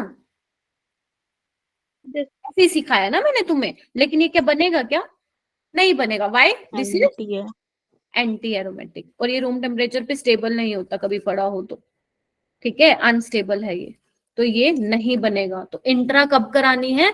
जब आपका क्या हो, जो प्रोडक्ट बन रहा हो वो स्टेबल हो।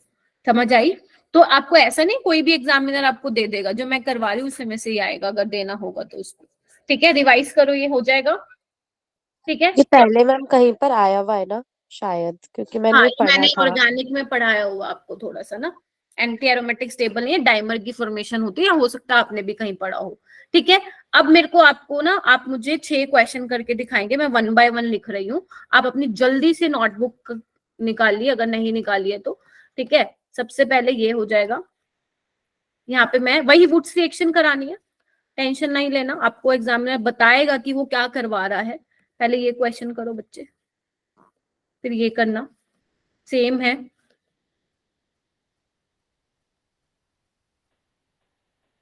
ये वाले करो, यहाँ पे वही डाला हुआ है, sodium in the presence of dry ether.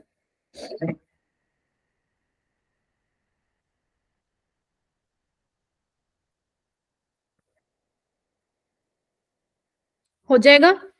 यहाँ पे तो कोई वो एक्सेप्शन वाला सीन नहीं है, जहां होगा वो मैं ऊपर मेंशन जरूर करूंगी। यहाँ पे तो सिंपल क्या करना है आपको, यही किया क्या, रेडिकल रेडिकल ब्रेक करवा दिया और ये बन गया। यहाँ पे भी वही करोगे, रेडिकल रेडिकल ब्रेक करवाओगे और ये बन जाएगा बाईसाइक्लिक कंपाउंड्स। यहाँ पे क्या करोगे, यहाँ पे भी वही सेम काम करोगे, क्या बन जाएगा बताओ? यही बनाया क्या आप सबने बेटा? Yes ma'am. Very good. अब यहाँ पे लिखो इंपॉर्टेंट एग्जाम्पल्स, यहाँ पे लिखो बेटा इंपॉर्टेंट एग्जाम्पल्स। इंपॉर्टेंट क्यों है वो भी आप लोगों को पता चल जाएगा। पहला एग्जाम्पल आपके पास ये है बेटा, दूसरा एग्जाम्पल ये मैंने अभी करवाया था जस्ट, तीसरा एग्जाम्पल,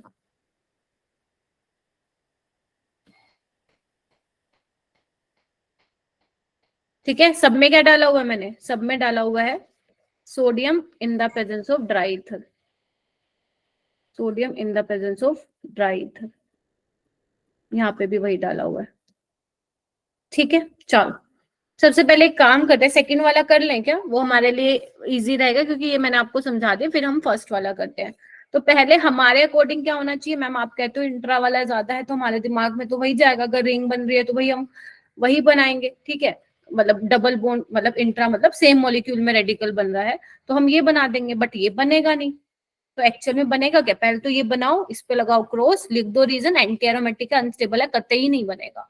मैम कैसे बनाएंगे फिर, एक रेडिकल ये बनेगा और एक और रेडिकल ये बनेगा। अब क्या करेंगे, इन दोनों को आपस में कंबाइन कर देंगे। This is your final answer. And बेशक ये नॉन एरोमेटिक है, but non aromatic is more stable then anti aromatic ना, तो हमें ये बनाने में ज्यादा मजा है, ये बनाने का हमें ज्यादा फायदा है, तो इसलिए ये बनेगा। ठीक है, ठीक है जी। अच्छा ये वाला क्वेश्चन, आओ इधर आओ, इसको कैसे करोगे? मैं फिर बोल रही हूँ, ऐसा नहीं है एग्जामिनर कोई भी क्वेश्चन पूछ लेगा, ये आप लोगों की स्टैंडर्ड बुक्स में से क्वेश्चन उठाए हैं, तो ध्यान रखना, अगर पूछेगा तो इनमें से ही पूछेगा, क्योंकि उसने कभी ऐसे दिए नहीं है, देगा तो फिर इसी में से ही पकड़ाएगा। ठीक है, ये देखो, अगर मैं इसको ब्रेक कर दूं बेटा, तो देखना एक बार क्या बनेगा, ध्यान से देखना। इसको मैं हटा देती हूँ, ये बन रहा है ना, देखो। अब क्या करें हम, अब यहाँ पे क्या हम कोई रिंग की फॉर्मेशन करें, या उससे कुछ बेटर हमें मिल सकता है वो करें। तो आपको ध्यान रखना है, देखो बेटा, अगर मैं इस एल्कीन को, डबल बॉन्ड को इस तरीके से ब्रेक करूं, तो मेरे पास कंजुगेटेड डाइईन नहीं बन रहा, एक बार चेक करना बेटा, ये देखना, बताओ हाँ ये ना, बना के देखो अपनी नोटबुक में सारे। अभी कंजुगेटेड डाइईन है तो या फिर ज्यादा स्टेबल होगा, रेजोनेंस है इसमें, तो हम इसको बनाना जो है प्रेफर करेंगे। तो यहाँ पे लिख लेना, ये 3 एग्जाम्पल इंपॉर्टेंट है। अब तुम सेम इसमें भी ऐसे ही कर सकते हो, अगर मैं इसको ब्रेक करूंगी बेटा, तो मेरे पास ये मिलेगा रेडिकल रेडिकल। अगर आप सोच रहे हो मैम मैं तो ये बना के आ जाऊंगी और ये आ गया तो ऑप्शन में मिलेगा, ये हो जाएगा आपका गलत, क्योंकि इससे भी बेटर हमें क्या मिल रहा है, क्या बन रहा है, बेंजीन बन जाएगा। बेंजीन। हाँ, आप इसको ऐसे ब्रेक करो और आपको ये मिल जाएगा। क्यों नहीं बने, बनाएंगे भाई, एरोमेटिक है, बहुत ज्यादा एनर्जी रिलीज होगी इसको बनाने में, तो हम तो ये बनाएंगे। तो क्या ये 3 एग्जांपल नोट डाउन कर लिया आप लोगों ने? Yes ma'am. मैम थर्ड वाले में जैसे आपने बीच वाला जो डबल बॉन्ड था आपने उसे ब्रेक कर दिया है। हम्म। हाँ बेटा, क्योंकि यहाँ पे जब रेडिकल आएगा, रेडिकल रेडिकल मिलके यहाँ डबल बॉन्ड की फॉर्मेशन करेंगे यानी यहाँ से यहाँ, तो ये कंजुगेटेड डाइईन बन गया जो कि ज्यादा स्टेबल है। Okay ma'am. ठीक है, तो यहाँ पे ये प्लीज इसको लिख लीजिए। अब मैं नेक्स्ट इंपॉर्टेंट पॉइंट्स पे चलूंगी। ठीक है, चलिए यहाँ पे लिखिए, वही इंपॉर्टेंट पॉइंट्स ही आएंगे। लिखो बेटा, methane can not be prepared by Wurtz reaction. ये सबने पढ़ा होगा तो लिखा होगा पॉइंट। मीथेन को हम वुड्स रिएक्शन से प्रिपेयर नहीं करते, क्योंकि मिनिमम 2 कार्बन तो भैया प्रिपेयर होंगे ही होंगे। अगर आप CH3 मिथाइल का रेडिकल भी लेके चलते हैं तो मिथाइल का रेडिकल भी कंबाइन होके क्या देगा, वो इथेन ही देगा। तो CH4 तो हम प्रिपेयर नहीं कर सकते हैं। दूसरा पॉइंट लिखो बेटा, odd carbon alkane can not be prepared by Wurtz reaction. बोलो, ये बात भी लिखी होगी आप लोगों ने। वुड्स रिएक्शन क्यों नहीं होता ऐसा? Due to formation of side products. बोलो, साइड प्रोडक्ट्स है ना। अब जो हमें चाहिए, मान लो तुम्हें क्या चाहिए, मान लो तुम्हें पेंटेन चाहिए, तो तुम क्या लोगे पेंटेन के लिए? एक मान लो ये ले लोगे, एक मान लो ये ले लोगे, है ना। अब ऐसा तो है नहीं कि पेंटेन बन जाएगा, ये भैया जी भी आपस में कंबाइन करेंगे क्योंकि रिएक्टिविटी बहुत ज्यादा होती है। ये भी अपने बंदे आपस में रिएक्ट करेंगे और कंबाइन हो जाएंगे, और फिर ये भी होंगे। तो बेसिकली जो हमें मेन प्रोडक्ट चाहिए होता है उसकी यील्ड कम हो जाती है। ठीक है, बाकी के प्रोडक्ट्स बनने की वजह से। यही रीजन है जो मैंने अभी यहाँ पे बोला है। तो फिर आप लोग क्या बोलते हो कि इवन नंबर ऑफ एल्केन्स की फॉर्मेशन होगी? बताओ आप क्या बोलते हो? इवन नंबर ऑफ एल्केन्स जो है उनकी, या वेरी गुड। इवन नहीं बोलोगे कभी जिंदगी में, अगर पहले बोलते थे तो हटा दो दिमाग से। लिखो, सिमेट्रिकल एल्केन्स बनाने का ये अच्छा मेथड है। ठीक है, symmetrical alkanes can be prepared in good yield by Wurtz reaction. ठीक है जी, बाय वुड्स रिएक्शन। लिख लिया? चलो एक क्वेश्चन करके दिखाओ मेरे को, 2022 में आया था। क्वेश्चन करके दिखाना। यहाँ पे मैं लिख रही हूँ 2,3 डाइमिथाइल ब्यूटेन। ठीक है, एक है आपके पास N ब्यूटेन,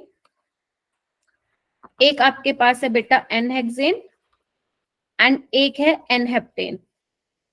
अगर आपने करे होंगे प्रीवियस ईयर तो पता होगा। अब मुझे आप बस ये बता दो, इनमें से हम किसको वुड्स रिएक्शन से प्रिपेयर, अब क्या करूं? आप लोगों ने तो यही पढ़ोगा, नहीं कर सकते। अब मैं बोलती हूँ, हम इनमें से मोर देन 1 करेक्ट हो सकता है। वुड्स रिएक्शन से किसको प्रिपेयर कर सकते हैं?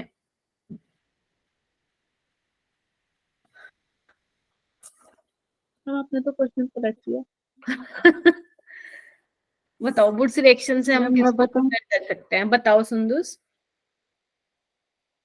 मैम बी और सी। बी और सी को कर सकते हैं। ए में क्या, ए में कोई खराबी है क्या? मैम ए का मैम, भी देखूंगी। तीनों को मैम कर सकते हैं। ए का देखोगी? पेपर में भी फिर ऐसे ही कहना, देखो देखो ना, सिमेट्रिकल है ना बच्चे ये, तो ए को भी कर सकते हैं बेटा। ठीक है, डी को नहीं कर सकते क्योंकि और नंबर है। अब 2022 में क्वेश्चन क्या आया था? ये आया था कि वुड्स रिएक्शन से हम किसको प्रिपेयर नहीं कर सकते, एंड आंसर ऑप्शन डी उसका करेक्ट होना था।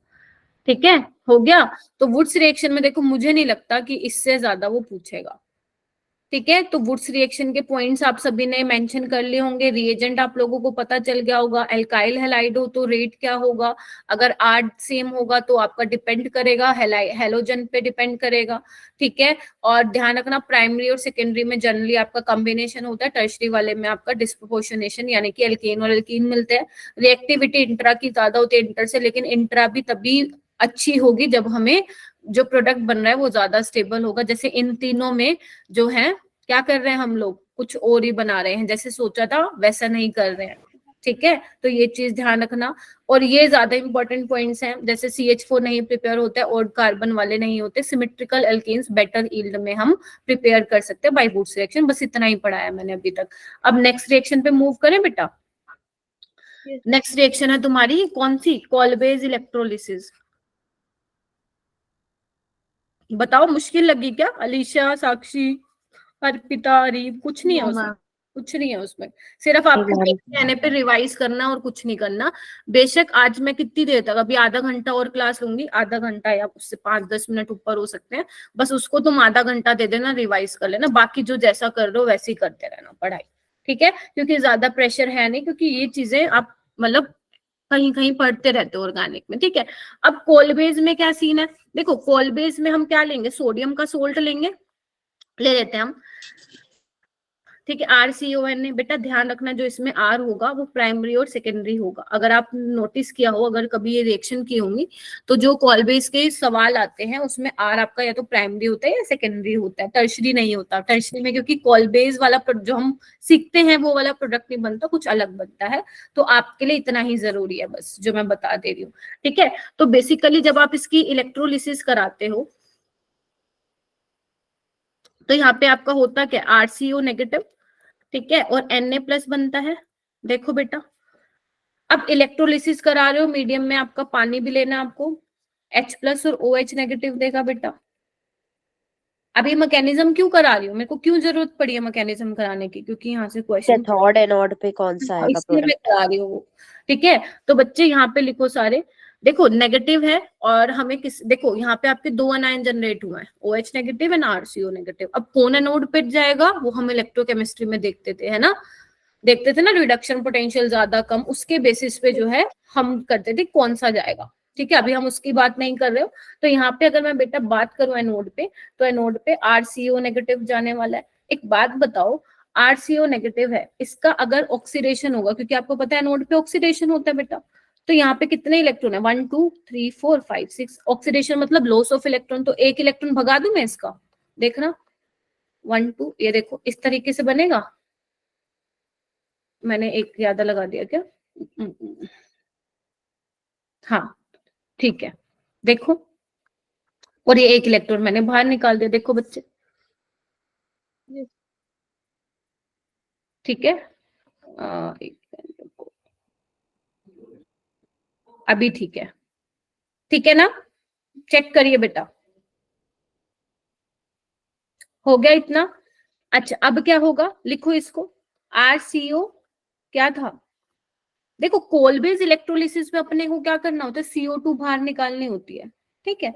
अब CO2 कैसे बाहर निकालोगे, जब ऑक्सीजन पे तो रेडिकल है, कार्बन पे भी रेडिकल आ जाएगा, तो CO2 बाहर निकल जाएगी ना, एक R का रेडिकल और एक CO2 बाहर निकल जाएगी।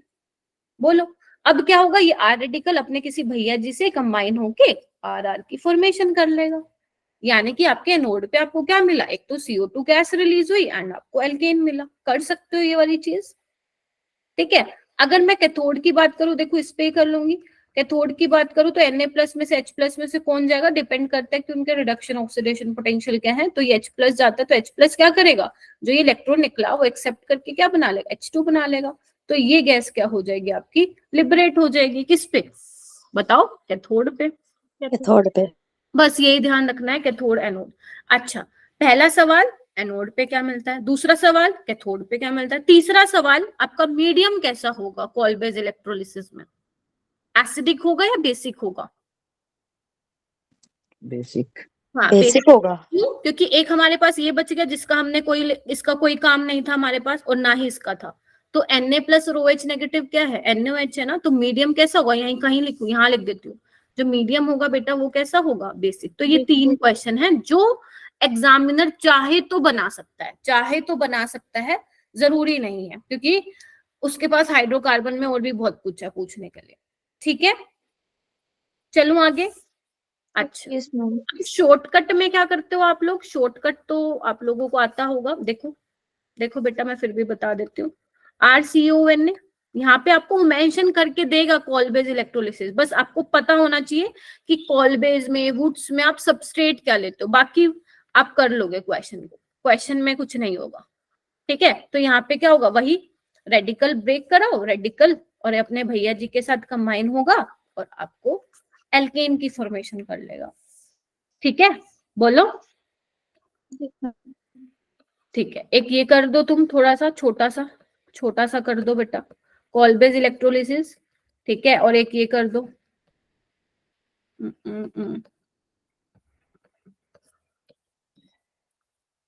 क्या बन जाएगा? पहले वाले में CH3 बनेगा। ठीक है, एंड दूसरे में कितना हो जाएगा, कितने कार्बन है ये? Butane. ब्यूटेन बन जाएगा। C2H5 ब्यूटेन बनेगा। C2H4 CH3 CH3 CH2 CH2 CH3। बेटा मैं फिर बोल रही हूँ, इसको मत काउंट कर लेना। ठीक है, ये आपको भगाना है, समझ रहे हो ना, क्योंकि Yes, ma'am. बाहर निकलने Yes, वाले हैं, ma'am. तो यहाँ पे कई बार कंफ्यूजन हो जाती है। कोई नहीं, और क्वेश्चन करो। मैम इसमें ये भी होता है ना, कॉल्बे में हमारा एक कार्बन कम हो जाता है और वुड्स में एक कार्बन डबल हो जाता है। किसमें?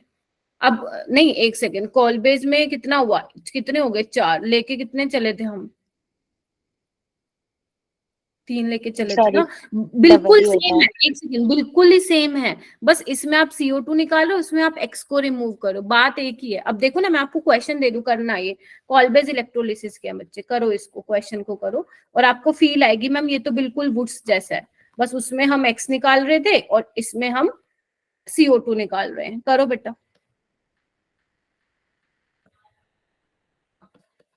मैं लिख देती हूँ ऊपर कॉल बेस, पता चले नोट्स पढ़े तो कहो मैम ये कौन सी रिएक्शन करवा दे रहे हो आप। ठीक है, सब में यही है। करो बेटा।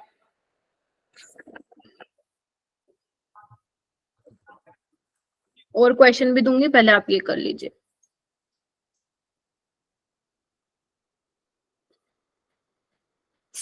हो गया? Yes ma'am. Yes ma'am. हो गया बच्चों? ठीक है, ओके। मनीषा आप बताओ, फर्स्ट स्टेप में क्या होगा? मैम इसमें से COH निकाल दिया है और दूसरा में CH3 और बॉन्ड CH3 बना दिया और तीसरे वाले में CH2 डबल बॉन्ड CH2।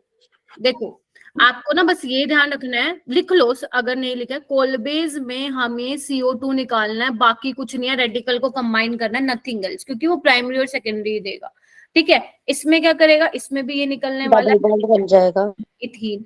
ठीक है, और इसमें क्या होगा, ट्रिपल बॉन्ड आ ट्रिपल जाएगा। बॉन्ड। तुम्हारी Triple bond. जो यहाँ की मेथड ऑफ प्रिपरेशन है वही आगे जाके क्या बनेगा, समझ गए ना क्या बनेगा? ठीक है, अब जैसे एल्कीन की है, ये एल्कीन की जब मैं MOP कराऊंगी, मेथड ऑफ प्रिपरेशन, तो वहां पे ये फिर आएगा। ठीक है, तो ये ऑर्गेनिक की खासियत है। बना दिया? चलो और क्वेश्चन करो बेटा। कौन सा था ये अपना, थर्ड ना फोर्थ में लिख दे रही हूँ बेटा। एक ये करिए, फिफ्थ। इसके मैं वो आपको दे दूंगी मॉड्यूल, उसमें से करते रहना क्वेश्चन।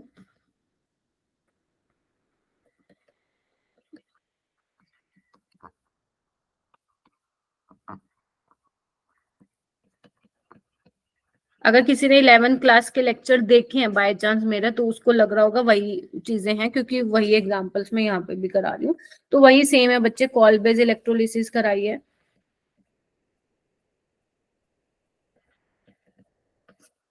सेम करो। फिर इसके बाद तुम्हारी फेवरेट रिएक्शन कराऊंगी, डीकार्बोक्सिलेशन रिएक्शन। तुम्हें पता भी नहीं चलेगा ये पूरा चैप्टर कब खत्म हो गया। बस मेरे को अपना कुछ कीमती वक्त दे देना दिन का।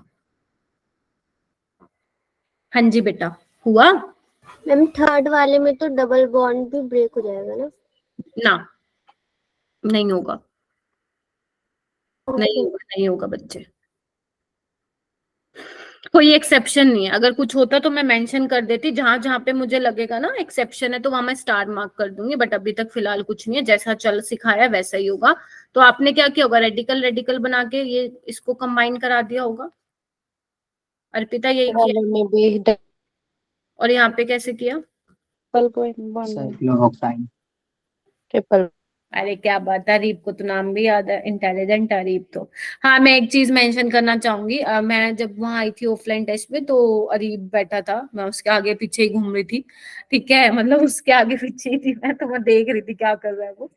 तो उसने एक वो बनाई हुई थी, छोटी सी नोटबुक बनाई हुई थी, वो मुझे काफी अच्छी लगे। वो कहीं भी जाए ना उसको अपने पॉकेट में लेके जा सकता हो, शायद लेके भी जाता होगा, है अरीब? Yes ma'am. तो वो काफी सही लगा। मतलब एक तो जो क्या होता है ना, जैसे ये रजिस्टर है, मैं तो अपनी बात करूँ तो मैंने इस रजिस्टर में सारी नेम रिएक्शन लिखी हुई है, इतने बड़े, अब इतने बड़े को तो नहीं कैरी करके जा सकते हैं ना, तो वो काफी अच्छा था। उसने छोटी सी ऐसे नोटबुक सी थी एंड उसी में ही सारा लिखा हुआ था। तो अगर किसी ने नहीं बनाई है ना, तो आप भी प्लीज ऐसे छोटी सी नोटबुक ले लेना, ताकि उसको आप कैरी कर सको कहीं भी जा रहे हो, वो हेल्पफुल रहती है। तो वो मैम चीज मैंने शॉर्ट नोट्स के लिए ऐसे ही बना रखी है, फिजिक्स की तो मेरी बहुत छोटी है, उसी में सब कुछ लिख रखा है जो लिख रखा है। हाँ, मैम मैंने तो जो दिखाई थी मैम मुझे स्केच बुक है बोल वो। रही थी, मैम ने कहा ये चीटिंग शीट है। मैम वो चीटिंग शीट नहीं पता मेट्रो में, तो मैंने उसी को रिवाइज करा था। मैम कहती चीटिंग शीट है। वो तो कुछ याद ही छोटी थी वैसे। चलो ठीक है बच्चों, डी कार्बोक्सिलेशन में आए, क्या सीखना चाहोगे? चलो पहले आपको थोड़ा बता देती हूँ, लिखो बेटा। अब इसको देख के कार्बोक्स, इसको एंड आपका वो क्या बोलते हैं कॉलबेस को देख के प्लीज कंफ्यूज नहीं होना है, क्योंकि यहाँ पे भी आपका सेम क्या होता है, यहाँ पे आपका वही CO2 जाता है, लेकिन ना इसमें रिएजेंट अलग होता है, जिससे आपको पता चल जाएगा कि वो कौन सी रिएक्शन पूछ रहा है।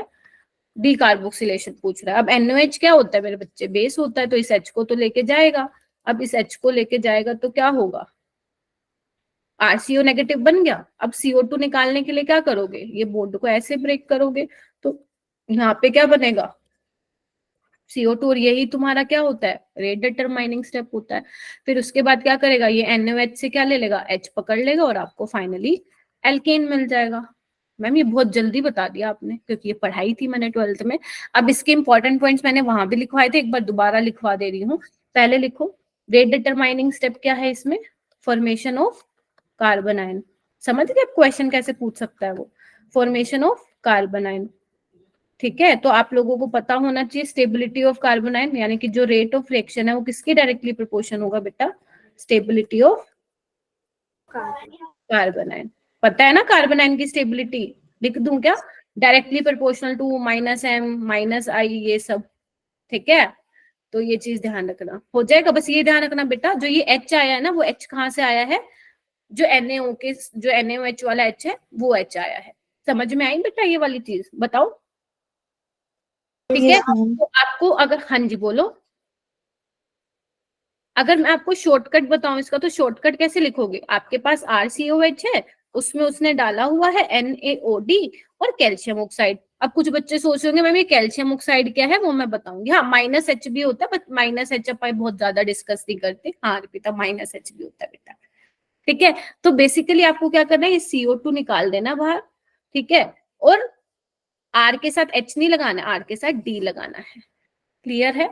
बस खत्म, खत्म हो जाएगा वहीं पे, ठीक है। अब क्वेश्चन करके दिखाओ बेटा, क्वेश्चन करके दिखाओ, आ जाओ। क्वेश्चन है एक आपके पास, ये है, इसमें मैं डाल दे रही हूँ बेटा NOH और कैल्शियम ऑक्साइड। मुझे बताना कैल्शियम ऑक्साइड क्या करता है, अगर आप लोगों को मालूम है तो।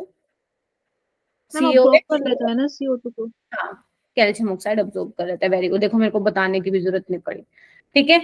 और करना, थर्ड लिखते जाओ आप।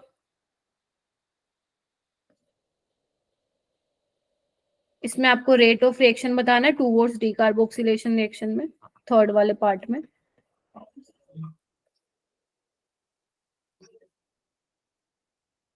और फिफ्थ फोर्थ वाले में भी आपको रेट ऑफ रिएक्शन बताना है टूवर्ड्स डीकार्बोक्सिलेशन। वो लिख के देगा कि वो कौन सी रिएक्शन का बात, कौन सी रिएक्शन की बात कर रहा है।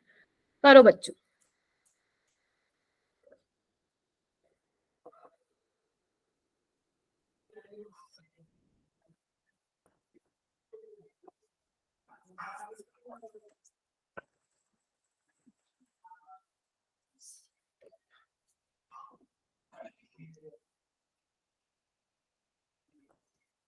हो गया? Yes ma'am. हाँ जी, एक बार मुझे बता दो कितने बच्चों का हुआ है, हैंड रेज कर लो बेटा एक बार।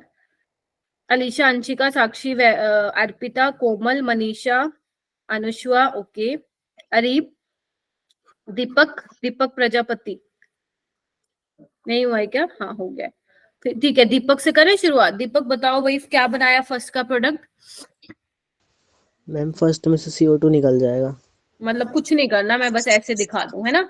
एक तुम्हारा 2022 में भी क्वेश्चन आया था, सेम, कुछ नहीं करना था तुम्हें, CO2 निकालना था और वहां पे हाइड्रोजन चिपकाना था। अच्छा यहाँ पे मैं क्या करूं अर्पिता? अर्पिता बता देगी। अर्पिता क्या करूं यहाँ पे मैं? मैम हेक्सेन बन जाएगा, ऊपर डी लग जाएगा। पहली बात तो साइक्लोपेंटेन है बच्चे ये, ठीक है। अच्छा थर्ड मुझे सुंदुस बताएगी। थर्ड मुझे बेटा बताना, rate of reaction towards decarboxylation reaction. लिख दूं क्या यहाँ पे 2 वर्ड्स, या समझ जाओगे? चलो बता दो मेरे को आंसर, मैं तब तक लिख देती हूँ। बताओ अरीब, तुम बताओ किसका रेट फास्ट होगा बेटा?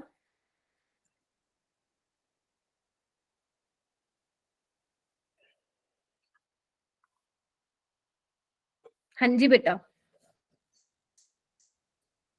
किसका रेट फास्ट होगा? मैम डबल बॉन्ड वाला। डबल बॉन्ड वाले का। क्यों होगा? क्योंकि जैसे ही ये ब्रेक करोगे मेरे बच्चों तो नेगेटिव, हाँ रेजोनेंस में जाएगा। तो पता है, अरे तुम इंटेलिजेंट हो, यूं ही पढ़ रहे हो हाइड्रोकार्बन मेरे से, ठीक है। नेक्स्ट वाले में बताओ। नेक्स्ट एल्कीन वाला, फिर डबल बॉन्ड, फिर लास्ट में क्योंकि यहाँ पे जब जाएगा तो sp पे आएगा, है ना, sp वाला ज्यादा, फिर sp2 देन sp3। तो ये मैंने s percentage of s character, तुम्हें पता है ना, percentage of s character is directly proportional to stability of carbon ion, ठीक है। एंड बाकी वही फैक्टर चलते जाएंगे, रेजोनेंस वाले, हाइपर कंजुगेशन वाले, मेसोमेरिक वाले, जो तुम्हें याद रखना है। हाँ बेटा, अगर यही पॉजिटिव होता ना तो कार्बोकेटाइन भूल के मत बना देना, ठीक है। हाँ, तो यानी कि बेसिकली जब भी आपका ये आ जाए ना rate of reaction towards decarboxylation reaction, तो तुम्हारे दिमाग में क्या ना चाहिए, रेट ऑफ रिएक्शन तो स्टेबिलिटी ऑफ कार्बन आयन पे डिपेंड करता है। तो सारे सवाल वैसे होंगे जो तुम कार्बन आयन की स्टेबिलिटी वाले टाइम पे करवाए थे मैंने, बस। लेकिन तुम्हें माइंड में स्ट्राइक करना चाहिए एकदम से, अरे ये होगा ऐसे, ठीक है। चलो अब आगे चले।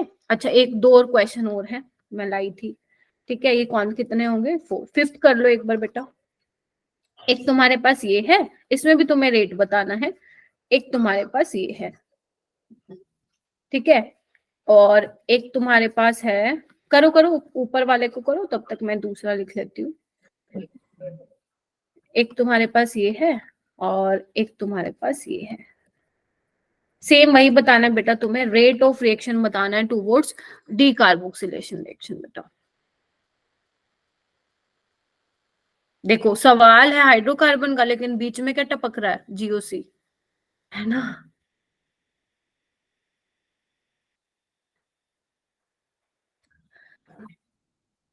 मनीषा आप बताओ फर्स्ट वाले में बेटा।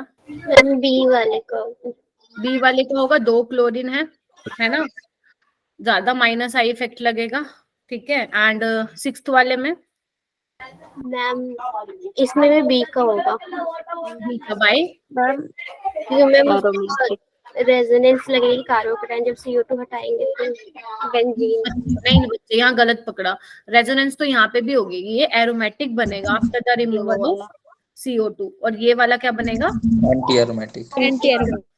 तो मैंने तुम्हें शायद ये बोला था ना, मैंने कहा था लिख लो कि 2024 में तुम्हें एरोमेटिक वाले, मतलब एक क्वेश्चन तो जरूर मिलेगा। अब उसकी मर्जी है कि वो प्योरली एरोमेटिसिटी वाले में से उठा के दे या ऐसे करके कुछ घुमा फिरा के ऐसे पूछे, ठीक है। तो ये चीज ध्यान रखना, हो जाएगा क्या?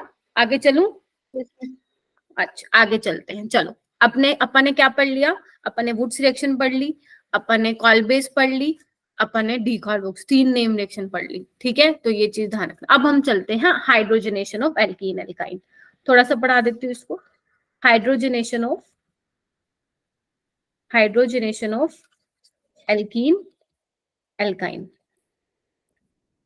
मैम एल्कीन खत्म हो गया। ना ना ना ना ना, एल्कीन और एल्काइन की हाइड्रोजनेशन से एल्केन बनाओगे ना, वो करा रही हूँ मैं। फिर इसको मैं एल्कीन और एल्काइन में नहीं कराऊंगी, क्योंकि ये अभी किसी की मेथड ऑफ प्रिपरेशन है, आगे जाके वो उसकी प्रॉपर्टीज बन जाएंगी, ठीक है। चलो जैसे बेटा अगर मेरे पास ये एल्कीन है, इसमें मैं डाल रही हूँ H2, निकल डाल सकते हो, पैलेडियम डाल सकते हो, प्लेटिनम। अब देखो ध्यान से, छोटी छोटी बातें हैं, पेपर में नहीं आएंगी, बट हाँ बता देती हूँ मैं। अगर पैलेडियम और प्लेटिनम आप डाल रहे हो कैटलिस्ट, तो वो रूम टेम्परेचर पे रिएक्शन कर देता है। निकल डाल रहे हो तो उसके लिए थोड़ा हाई टेम्परेचर देना पड़ता है। बट अगर आप रेने निकल डाल दे रहे हो तो वो भी ऑर्डिनरी टेम्परेचर पे रिएक्शन हो जाती है। छोटे छोटे पॉइंट्स है, लिखना है तो लिख लो, वरना एज सच कोई पेपर में नहीं आएगा। तो बेसिकली इसमें आप लोग क्या करते हो, इसमें आप ये पढ़ते हो कि पाई बॉन्ड लूजली बाउंड होता है तो उसको ब्रेक कर देते हैं। Let's say this is our pi and ये सिग्मा है, तो जैसे ये टूटेगा, जैसे ये ब्रेक होगा तो हाइड्रोजन भैया जी आएंगे लगने, है ना, लगने आएंगे, इस तरीके से लग जाएंगे। देखो यही पढ़ते हो।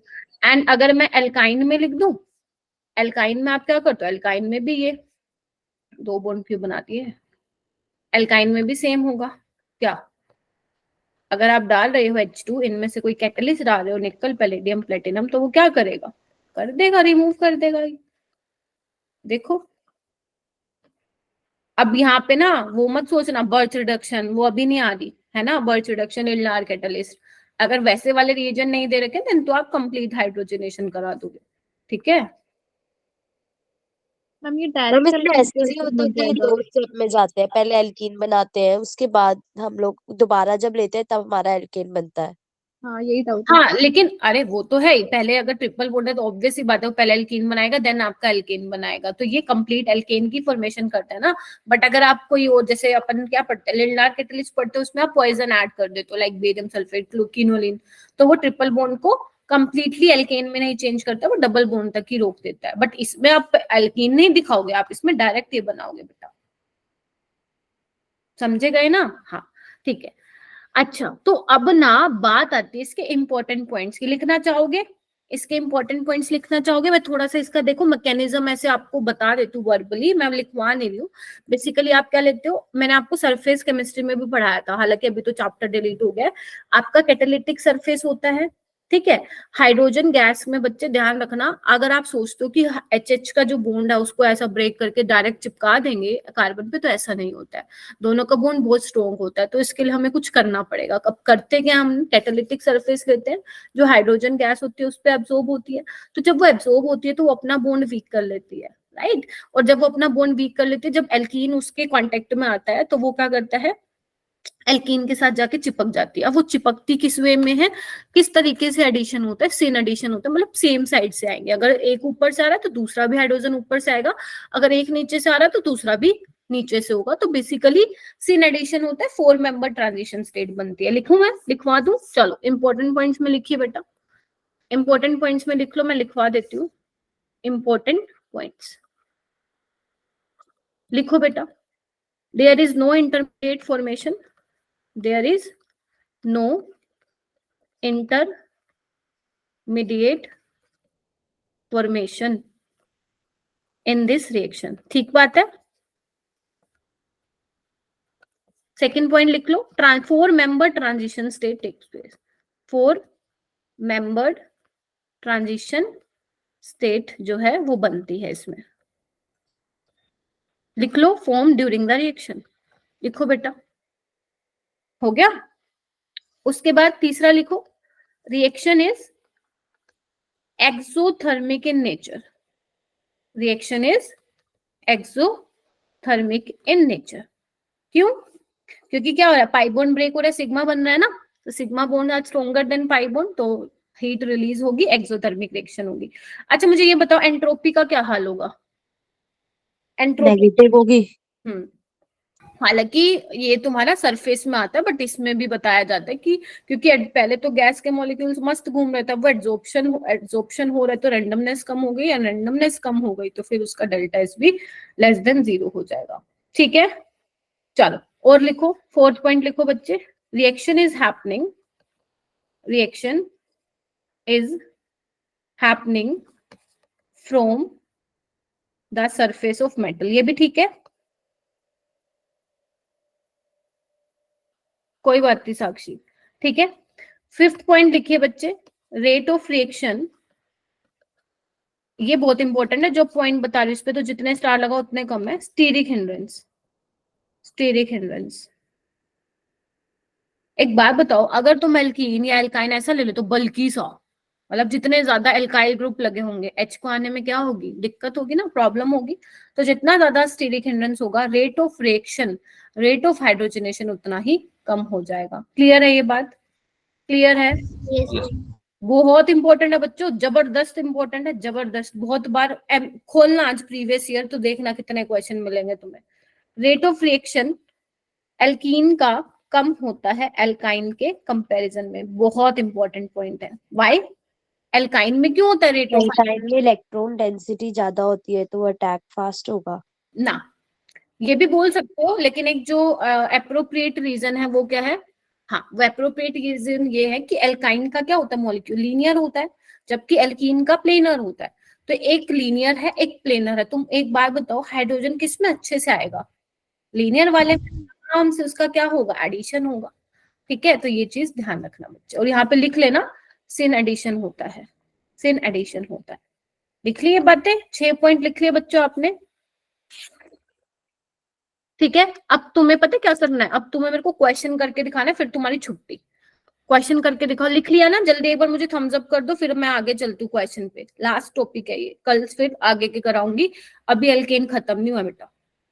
ठीक है, 1.5 घंटे की क्लास लगा के, सैटरडे को नहीं ले पाऊंगी मैं क्लास, और फिर मंडे को बता देना। अगर आप लोगों का नेक्स्ट डे एग्जाम होगा फिर रहने दूंगी, मतलब जैसे आप मुझे बताओगे उस हिसाब से मैं क्लास लगाऊंगी। बट मेक श्योर भाई कम से कम 25-30 बच्चे तो क्लास में आए फिर। ठीक है, चलो क्वेश्चन लिखो बेटा।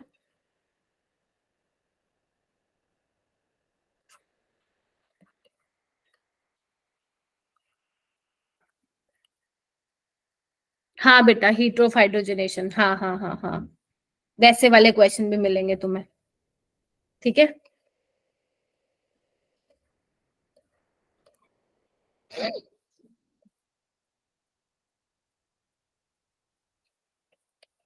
ये करो, बताऊंगी, डोंट वरी अर्पिता। उसमें भी सेम होगा बच्चे, हीट ऑफ हाइड्रोजनेशन भी। जो आपकी एल्कीन कम स्टेबल होगा उसमें आपका रिएक्ट कर जाएगा, और अगर आपका कोई स्टेबल है तो फिर वो रिएक्ट नहीं करेगा। सेम उसमें भी आपको यही देखना है। ठीक है, रेट ऑफ हाइड्रोजनेशन बिल्कुल सेम जाता है, कोई अलग वाली बात नहीं है। ठीक है, ये वाला करो जब तक मैं और लिख रही हूँ एग्जाम्पल बेटा।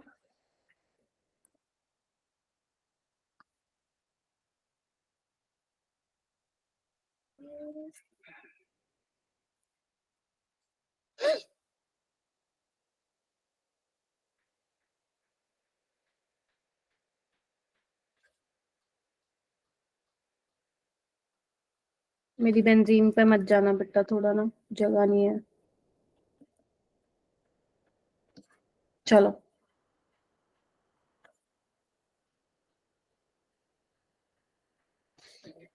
करो बेटा जल्दी।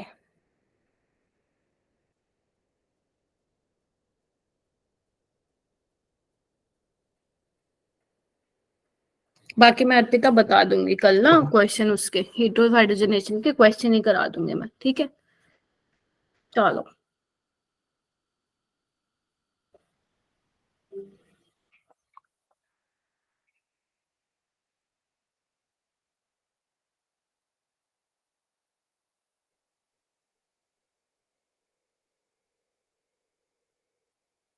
बना लिए बच्चों? चलें फिर, चलो हो जाते हैं शुरू। फर्स्ट वाला तो मैम सुपर डुपर इजी, क्या करूं जल्दी से बता दो ऐसे। हाँ, डबल बॉन्ड हटा दो मैम, 4 कार्बन का बन जाएगा ब्यूटेन। सेकंड पे आ जाओ, थर्ड पे आओ। थर्ड पे ना यहाँ पे मैं चेंज कर रही हूँ, अभी तक तो मुझे पता आंसर आ गया, मैंने यहाँ पे ना D2 कर दिया। एक बार मैं थोड़ा डी लगा दो, लेकिन यहाँ पे बेटा स्टीरियो केमिस्ट्री अगर पूछ ली तो ध्यान रखना, जो डी आएगा इधर देखो, वैसे तो इजी है, आप लोग डी लगा देंगे, बट डी अगर आप वेज से दिखा रहे हो तो दूसरे वाले को भी आप वेज से दिखाओगे। सिन एडिशन होता है ना, तो ये ऑटोमेटिकली मिथाइल डैश पे चला जाएगा, एंड ये वाला एच आपका डैश पे। तो यही इसलिए मैंने ये क्वेश्चन दिया था, ये तो मैं समझाई। अगर स्टीरियो केमिस्ट्री में फंसाना चाहा तो एक बार आप देख लेना, अगर H2 निकल दिया हुआ है या इसके अलावा कुछ दिया हुआ है तो आपको वहां पे ध्यान रखना है सिन एडिशन होता है। एक एंटी एडिशन भी होता है, वो हमारा किस में होता था, एल्कीन में बताऊंगी आप लोगों को। एल्कीन में एंटी एडिशन होता है ब्रोमीन का, याद करो, है ना? अच्छा, अब यहाँ पे मैं मेंशन करूँ कि एक ही इक्विवेलेंट आपने H2 निकल का डाला है, एंड इसमें भी सेम एक ही इक्विवेलेंट H2 निकल का डाला है। तो बताइए भाई फोर्थ और फिफ्थ में ट्रिपल बॉन्ड पे जाकर अटैक करेगा, डबल बॉन्ड सेम रहेगा। सिलेक्टिव रिडक्शन होने वाला है। एंड इसमें बताइए सारे बच्चे फिफ्थ में, बाहर वाला जो बेंजीन रिंग के बाहर है उस पे अटैक करेगा, अंदर वाले पे नहीं करेगा कुछ भी। हाँ, क्योंकि वो बहुत ज्यादा स्टेबल है, वो कुछ नहीं करेगा, एरोमेटिसिटी को डिस्टर्ब नहीं करेगा। क्लियर हो गया? और अगर करके किसी दिखाइए। एक इक्विवेलेंट से ज्यादा लिया होता तो करता वो डिस्टर्ब। डिपेंड करता है फिर ना, वो उस केस में आपको एटमॉस्फेरिक प्रेशर या कुछ करके देता, फिर हम थोड़ा सा बता सकते थे। बट हाँ, अगर मैं फोर्थ में अगर बात करूँ, उसने 2 इक्विवेलेंट दे रखे होते तो वो ट्रिपल बॉन्ड को भी कर देता। बट ऐसा नहीं है कि बेंजीन को नहीं करता, उसके भी वो क्या बोलते हैं, डबल बॉन्ड को रिड्यूस कर देता है, लेकिन उसमें फिर एटमॉस्फेरिक प्रेशर कहीं ना कहीं मेंशन करके देगा वो, क्योंकि ऐसे ही नहीं आप एरोमेटिसिटी को डिस्टर्ब करा सकते। मैम क्लियर है? फोर्थ वाले में एक्सेस में लेंगे तब तो आ जाएगा ना हाँ, नॉर्मल अगर से। आप, हाँ, अगर आपको वो 2 इक्विवेलेंट दे रहा है या वो एक्सेस में दे रहा है, जनरली 2 अल्कीन इक्विवेलेंट बनेगा। हाँ, मतलब जनरली वो एक इक्विवेलेंट लिख के देता है, बट अगर उसको देना हो उससे ज्यादा तो वो एक्सेस में लिख के देगा और एक्सेस में वो करा देगा।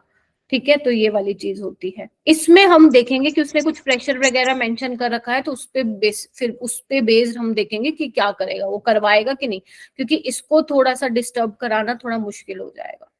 ठीक है, और क्वेश्चन करो बेटा। मैम एक बार फोर्थ वाले में देखना, हाँ ट्रिपल बॉन्ड की जगह डबल बॉन्ड आ जाएगा ना, एक इक्विवेलेंट लिया है तो हमने।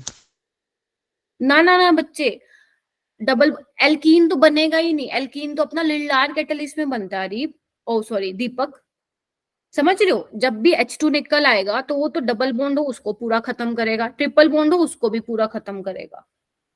अब इसने एक इक्विवेलेंट दिया तो ये ट्रिपल बॉन्ड को पूरा खत्म करेगा and double bond as it is रहेगा। समझ रहे हो मेरी बात? अच्छा, यस आप मोल की बात कर रहे हो ना, मोल, हाँ, वो तो आपके 2H2 ही जाएंगे फिर। समझ रहे हो मेरी बात? Yes ma'am. क्योंकि एक तो इसको हटाने पे लगेगा, एक इसको हटाने पे लगेगा। समझ गई मैं तुम्हारा क्वेश्चन। ठीक है, ट्रिपल बॉन्ड को पूरा रिड्यूस कर देगा वो। ठीक है, अगर मैं ऐसा लिख दूं तो अब आई गेस ज्यादा और क्लियर हो गया होगा। ठीक है, यस मैम। चलो एक दो और क्वेश्चन करो बच्चे। आपके पास AIPMT का है एक क्वेश्चन, 2005 में पूछा गया था, मैं यहाँ पे लिख देती हूँ।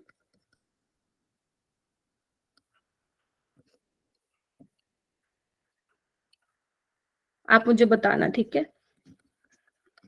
रेट ऑफ रिएक्शन बताना आपको सेम।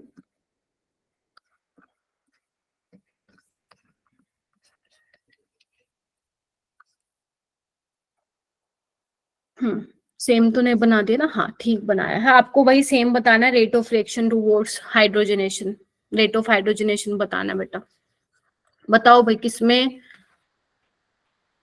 मैम शायद सी वाले में सबसे कम होगा, क्योंकि वहां पे RR ग्रुप है ना H के अकॉर्डिंग, तो वहां पे स्टेरिक हिंड्रेंस ज्यादा होगी। मैं पूछूंगा सबसे ज्यादा किसमें होगी तो? मैम सबसे ज्यादा बी में मैम होगा। सबसे बी A वाले में होगी, क्योंकि A वाला ट्रांस बी है में और वो ज्यादा बी में स्टेबल होगा ना, सिनेटिक मैम सिन एडिशन होगा बी में, दोनों ट्रांस नहीं है पहली बात तो। देखो इसको तो मैं हटा देती हूँ, ये तो स्टेबल एल्कीन है। ठीक है, स्टेबल है, तो इसमें डिहाइड्रोजनेशन आपका, सॉरी हाइड्रोजनेशन वाला रेट कम होगा। ठीक है, इसमें देखो यहाँ पे एक ही कार्बन पे 2 एल्काइल ग्रुप लगे हुए हैं, यहाँ पे 2 अलग अलग, विसिनल जिसको आप बोलते हो, इसको आप जेमिनल बोलते हो। तो यहाँ से जब हाइड्रोजन जी आएंगे तो यहाँ पे एक जगह उसको R मिलने वाला है, एक जगह हाइड्रोजन, जबकि अगर यहाँ से आएगा हाइड्रोजन तो दोनों जगह उसको हाइड्रोजन मिलेंगे, तो यहाँ पे जो है वो इजिली अटैक कर पाएगा एज कंपेयर टू ए वाले में। तो इसका करेक्ट ऑप्शन बी हो जाएगा। और ये लिख लेना, ये बहुत एनसीईआरटी में दिया हुआ है तुम्हारे।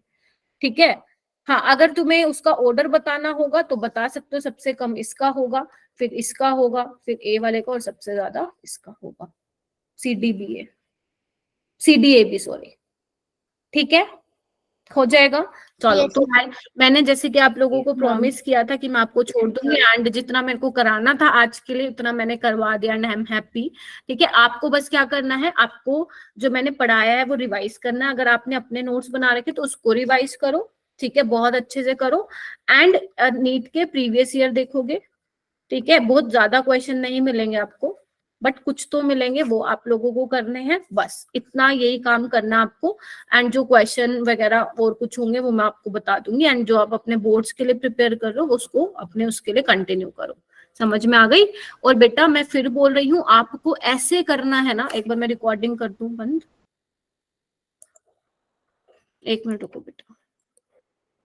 हाँ, मैं कह रही थी आपको इस तरीके से 12th करनी है। देखो जो ड्रॉपर स्टूडेंट है लाइक अरीब हो गया और बच्चे हैं, तो वो तो आप बेटा